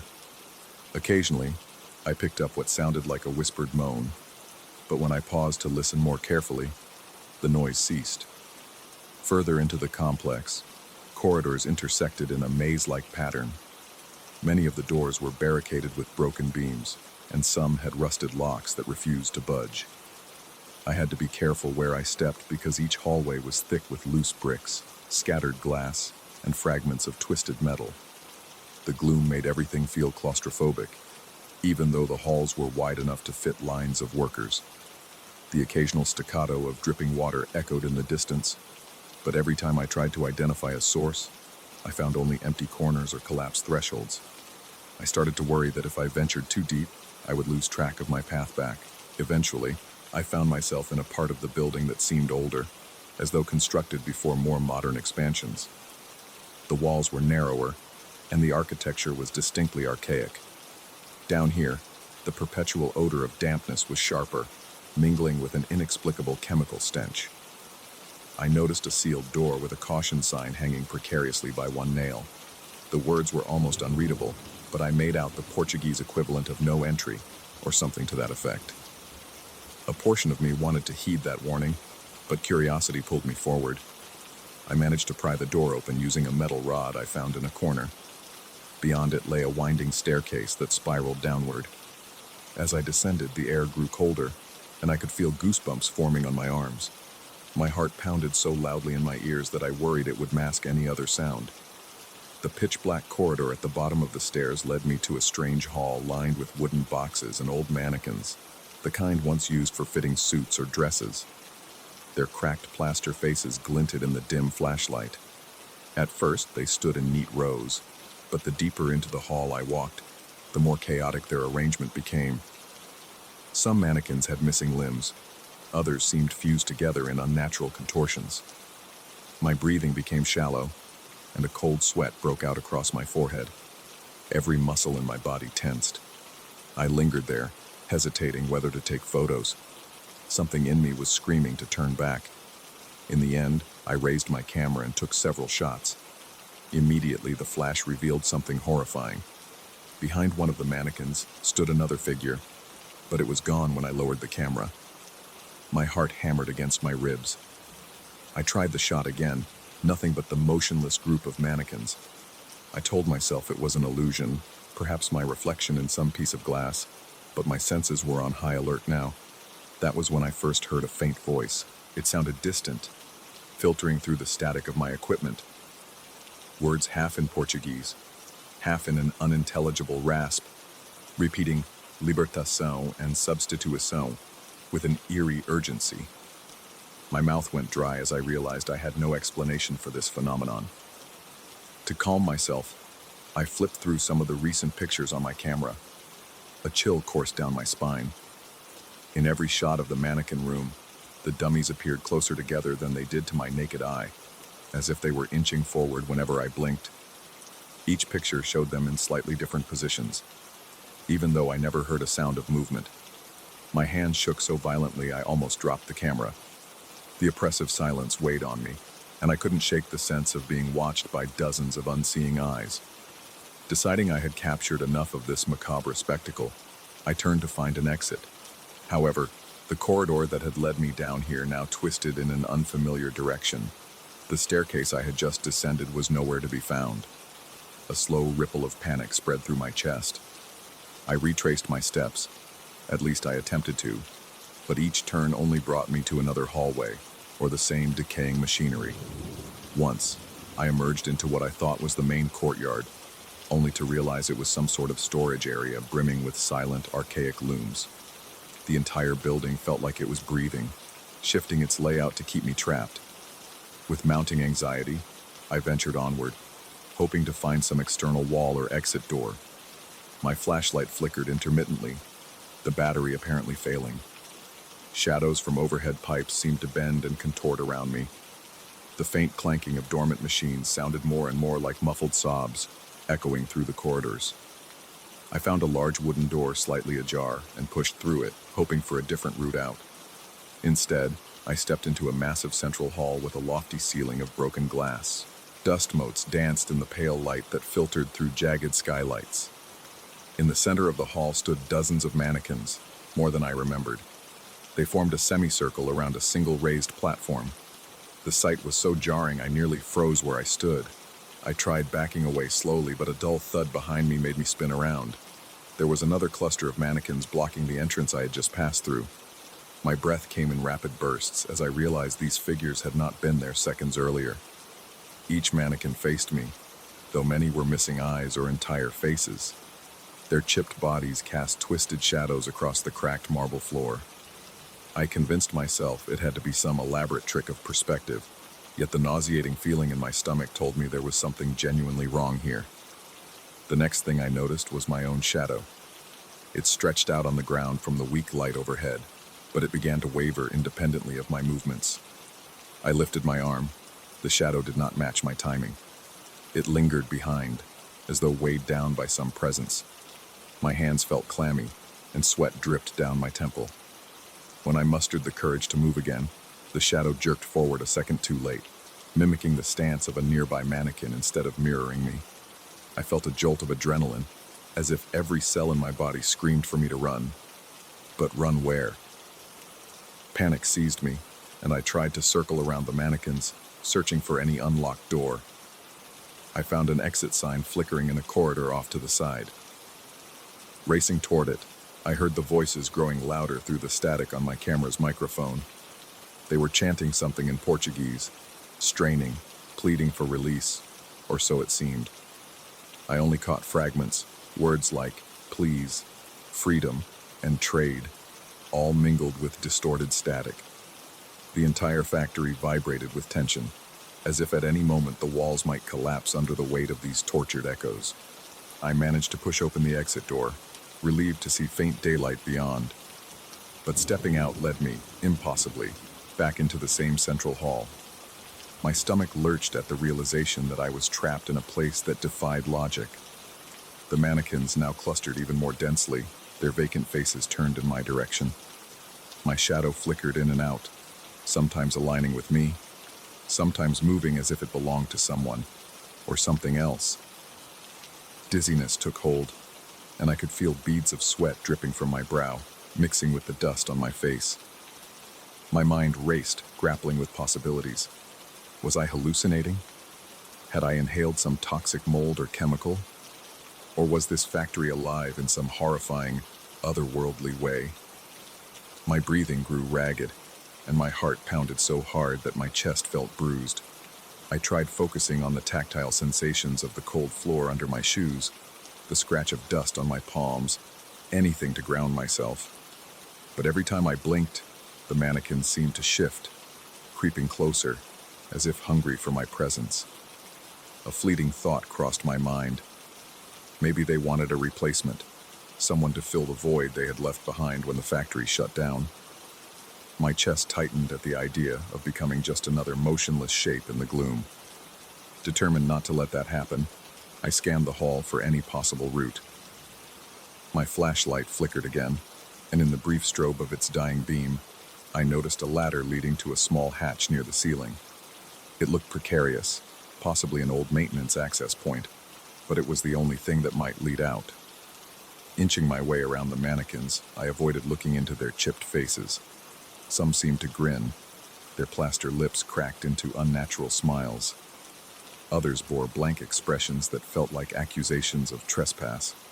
When I finally reached the ladder, my legs trembled so much I could barely keep my balance. Placing my camera around my neck, I climbed as quietly as possible. The rungs were slippery with age and dust, each groaning under my weight. I held my breath, terrified that I might hear them move behind me. I reached the hatch and pushed it open with a surge of desperation. Weak daylight spilled through a narrow gap onto my face, and I hauled myself up into some sort of loft space. The smell of rotting wood and damp fabric overwhelmed me. Piles of shredded cloth lay everywhere, and the wooden beams threatened to give way if I stepped too heavily. Carefully, I navigated across the rafters until I found a window that led to a rooftop. My lungs felt starved for fresh air, and the moment I stepped onto that rooftop, I broke into a fit of relieved tears. Standing atop the factory, I could see the city of Porto in the distance. My muscles were trembling from exhaustion, and I doubted everything I had witnessed. The mannequins, the warped corridors, the disembodied voices, it all seemed too outrageous to be real. Yet the images on my camera confirmed that something truly unnerving had happened.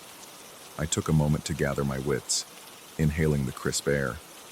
Once I was sure the roof was stable enough, I walked the perimeter, finding a rusted fire escape ladder that reached down to an overgrown section of the courtyard. Without a second thought, I descended that ladder, ignoring the scrapes and cuts the jagged metal left on my hands. When my feet finally touched solid ground outside the factory walls, I felt an almost overwhelming sense of relief. Still, there was a lingering dread that clung to me, as though part of the factory's gloom had seeped into my psyche. The gate was only a short distance away, and I hurried toward it, my camera pressing tightly against my chest. Even as I exited, I resisted the urge to look back, afraid of what I might see in the windows or on the rooftops. My entire body shook with residual terror, and my clothes were soaked with sweat. Back in the safety of my hotel room, I tried to make sense of what I'd experienced. Every photograph I reviewed made my stomach lurch. Half-formed faces, limbs stretching into distorted shapes, mannequins appearing where they shouldn't. My chest tightened whenever I heard the faint static on the recordings, replaying those whispered demands. I felt an instinctual urge to delete everything, to pretend none of it had ever happened. But a more persistent desire to expose the truth warred against that impulse. Days have passed since my escape, and I can still feel the echo of the factory. The metallic taste of fear lingers on my tongue whenever I recall its labyrinthine corridors. Sometimes I catch my shadow moving a fraction of a second too late, or I see shapes flickering in my peripheral vision. My rational side argues that I'm suffering from post-traumatic stress, that I'm imagining these phantom movements and hushed voices calling for libertation. But in the deepest corner of my mind, I suspect that escaping the building physically was only part of the struggle. There's a sense that I remain linked to that twisted factory somehow, as though I left behind something intangible that it still yearns to reclaim. Even now, writing these words, I feel a suffocating tension in my chest. The slightest noise makes me jump. My nighttime dreams offer no solace. Corridors reconfigure the moment I turn my back in those dreams, and mannequins gather in hordes. Sometimes I wake up gasping for air, convinced I hear the relentless whir of phantom textile machines in the darkness. No matter how many times I remind myself that I got out, that I'm safe, a nagging voice at the back of my mind suggests otherwise. Maybe the factory has already marked me as its next replacement. Maybe it's only a matter of time before my own shadow turns against me completely, guiding me back to that cursed place. And if that day ever comes, I'm not certain I'll have the strength to resist its call again. Story 13. A cold draft slithers along the corridor the very first evening we arrive, carrying a subtle but unmistakable scent of something old and damp. It's not the crisp cool of an open window. It's an unsettling chill, the type that raises goosebumps and leaves a metallic tang at the back of the throat. Even before I set down the last box, I feel a prickling tension in my gut, as though the apartment itself is quietly observing us. The building is centuries old, in the heart of Lisbon, with high ceilings and intricate tile work. But beneath its historical charm lies a hollow silence that devours any sense of warmth. This is the home my girlfriend and I chose to start a new chapter of our lives. Yet, from the very moment we step inside, something is wrong. I tell myself it's just the stress of moving. As an engineer, I pride myself on a logical mind, always dissecting phenomena to find their rational cause. Our second-floor apartment is nothing fancy. A modest hallway that opens into a living room with tall windows, a kitchen with outdated cabinetry, and 2 bedrooms. But there's this west corner in the living room, if you can even call it a corner, that feels perpetually cast in shadows. The walls there meet at an odd angle, as if the original architectural plan was forced to contort to fit the building's old layout. On any blueprint, it would look like a mistake. And the air, specifically in that spot, is drastically cooler than the rest of the room. I start noticing subtle things. The hair on my arms standing on end when I walk near that corner. A slight pressure in my ears as though the air were denser. My girlfriend remarks that the corner reminds her of a well, filled with stagnant energy. She says it half-jokingly, but her expression betrays genuine discomfort. I force a grin and tell her we just need to fix the insulation. Inwardly, my heart quickens. There's a faint sense of being watched whenever I stand in that western alcove. It's difficult to put into words, but there's a hush to the space, like a distant hush of breath or a faraway murmur that I can't quite pin down. At times, I think I hear whispering, but I can never isolate it from the quiet hum of the refrigerator or the traffic outside. I start using that corner as a home office, setting up my drafting table and computer there. With windows on the other side of the room, the lighting is less than ideal, but I appreciate the separation it offers from the rest of the living space. That's what I tell myself. Deep down, I sense an odd pull from that spot, a magnetism that both repels and fascinates me. My first few nights working there, I notice a numbness in my fingertips after a few hours. The pencils in my hand feel heavier than usual. My heart beats a little faster when I'm absorbed in my work, but it's not the usual adrenaline of creative focus. It's tinted with unease, like the sensation of being alone in a dark theater, waiting for something to appear on stage. At night, once we're in bed, I find myself unable to sleep. My mouth becomes dry, my temples pound, and an insistent awareness of that corner in the next room keeps me on high alert. On one particular night, I drift off briefly only to awaken with a jolt, certain that I heard voices. My girlfriend stirs beside me, half asleep and mumbling that I was speaking in strange, guttural tones. I dismiss it as nonsense. Maybe I was talking in my sleep. But my pulse races, and I feel a cold sweat trickling down my neck.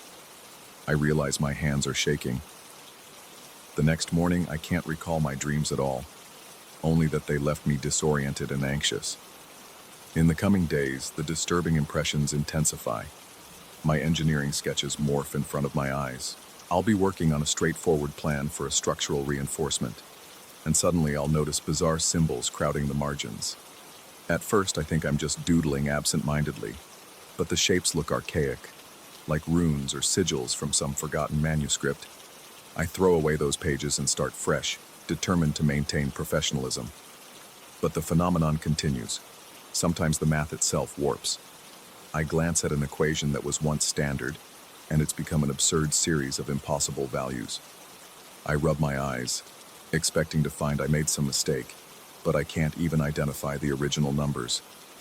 My logical side grapples with this, searching for a rational explanation. Maybe I'm overworked, or perhaps the lighting is playing tricks on my vision. Time starts slipping away. I'll be at my desk in the early evening, fully alert, sketching and calculating. Suddenly, I'll come to my senses and discover it's past midnight, though the clock shows only an hour has passed. Or, equally unexplainable, I'll work for what feels like a short while, only to find that entire afternoons have vanished. There's no recollection of anything in between. My girlfriend mentions instances where she found me standing in the hallway, staring blankly at a wall. She claims I spoke words she'd never heard before. I can't confirm or deny it. I only know I've developed gaps in my memory that grow larger and more alarming each day. Physical symptoms follow. Dark patches appear on my arms and torso, especially on the side that faces the west corner during sleep. They resemble bruises, but they don't hurt. They just sit there, purple-black splotches under my skin, ominous and unchanging. At night, I sometimes glimpse my reflection in the hallway mirror while fetching water from the kitchen, and I see my mirror image smiling faintly, even though my own face is neutral or grim. That fleeting mismatch sends an icy stab of terror through me. My heart slams against my chest, and I feel sweat bead on my forehead. Each time it happens, my scalp tingles, and every hair stands on end. The reflection is too quick for me to fully process. It's like a flash of something malevolent behind the glass. Sleep becomes a battleground. My girlfriend confides that I mumble in what sound like ancient tongues. She mentions hearing clipped, consonant-heavy phrases in the dead of night, words that seem to twist my vocal cords in unnatural ways. She tells me I do this while my eyes are half open, rolled back. I try to brush it off, but I see the alarm in her eyes. She seems genuinely worried for me. I, however, feel an inexplicable pull to continue working in that corner. It's as if something is beckoning me, luring me back to the cold shadows. Whenever I consider moving my desk to another part of the apartment, my mind buzzes with anxiety. And so I remain in that cursed spot, sinking deeper into a labyrinth of fear and uncertainty. As more nights pass, my senses sharpen to every minuscule disturbance in the apartment. I hear faint creaking along the wooden floors, even when no one is walking. A soft, rhythmic tapping resonates in the walls, sometimes near my desk, sometimes in the bedroom. The overhead lights flicker at odd intervals, never in the same pattern. There's a constant dryness in my mouth, and my hands tremble when I hold my drafting pencil. My lungs feel tight, like the air is thin, and occasionally, the room's edges blur in my vision, as if I'm looking through a distorted lens. One night, as fatigue overwhelms me, I decide to sleep early. The moment I close my eyes, I'm assaulted by vivid imagery, black figures thronging in the living room, converging toward the west corner.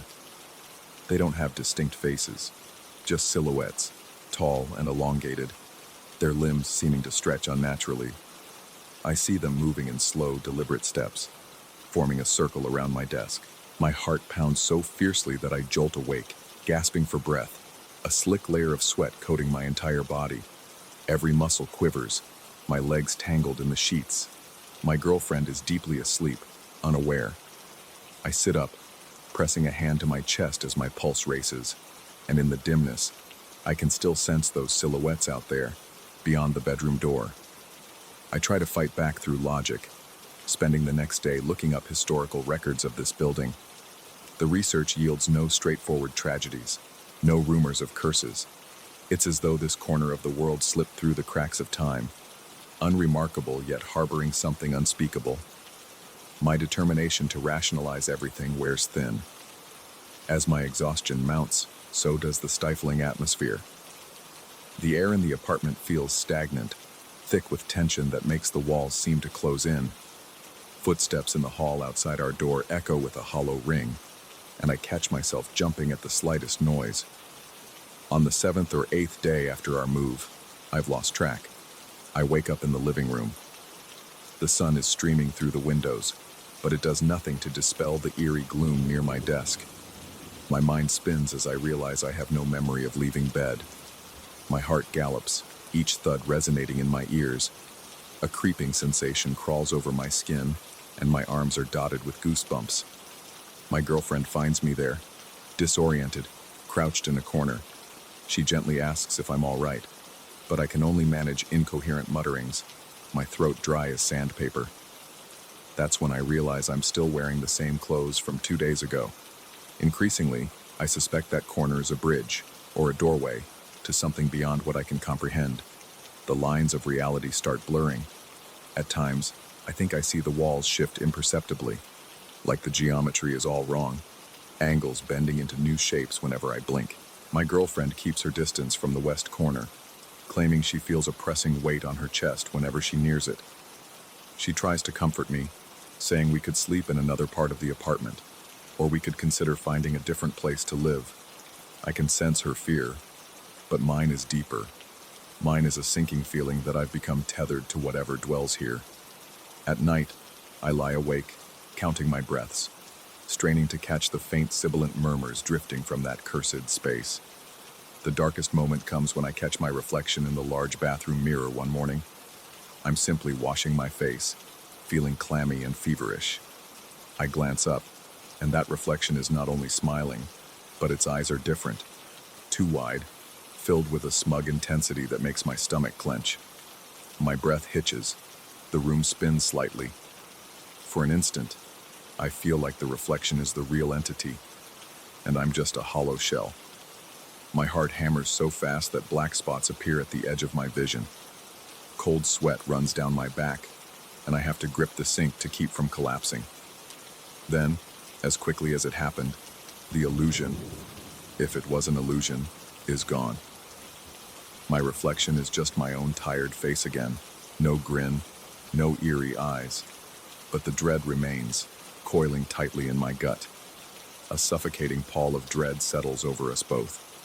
We talk less, exchanging short remarks about bills or groceries. Even these interactions feel overshadowed by the presence in the apartment. On one occasion, she insists in a trembling voice that I was reciting phrases in a deep, rasping tone during the night. She recognized none of the words.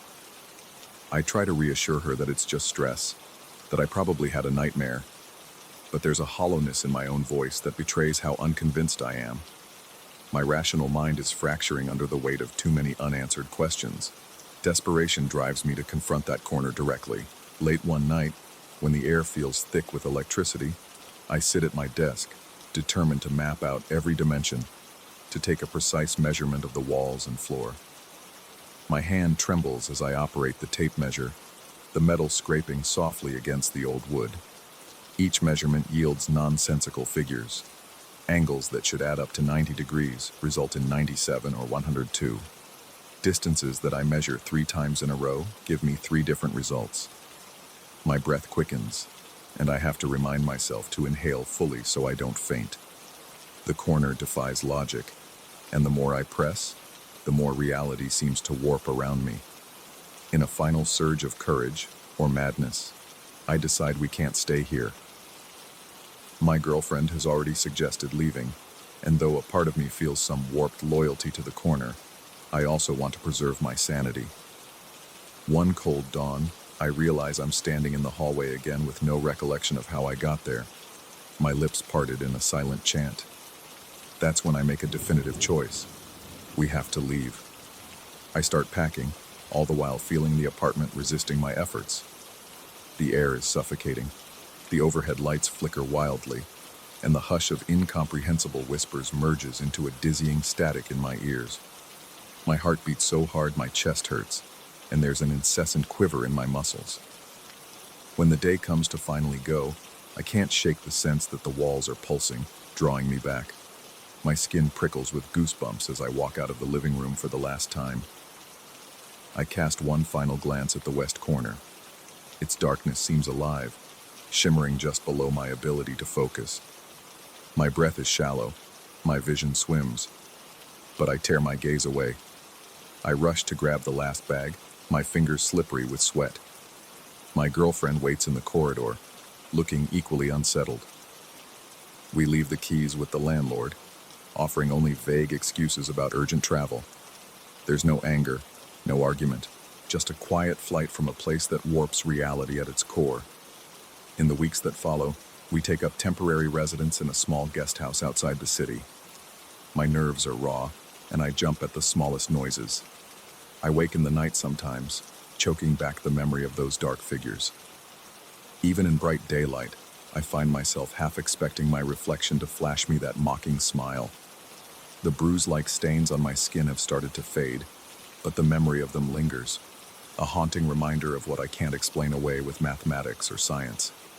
And though we're gone from that apartment, I feel a faint tether, like an invisible string that still connects me to that corner in Lisbon's old quarter. I can't forget the hush, the impossible angles, the phantom voices. Sometimes, in the silence of early morning, I still hear them, as if they've taken root in my mind. A cold whisper that will never truly let me go. Even now, writing this with trembling hands, I feel a swell of dread just recalling that apartment. My chest tightens, my throat dries, and my heart drums an erratic beat as the images flood back.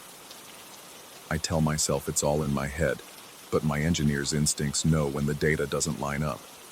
The corner defied every logical law I knew, and it left a mark on me, one that logic alone can't erase. Perhaps I escaped physically, but a part of me remains lodged in that cold, shadowy wedge of the living room. Every now and then, I sense a soft breath on the back of my neck, as if something is watching, waiting. I shiver, unsure if it's paranoia or if something truly followed me from that place. Either way, there's no denying that the last time I looked at my reflection in low light, I swore I caught a glimpse of that grin again, just for an instant before blinking it away. And I wonder how much longer it will be until the corner calls me back.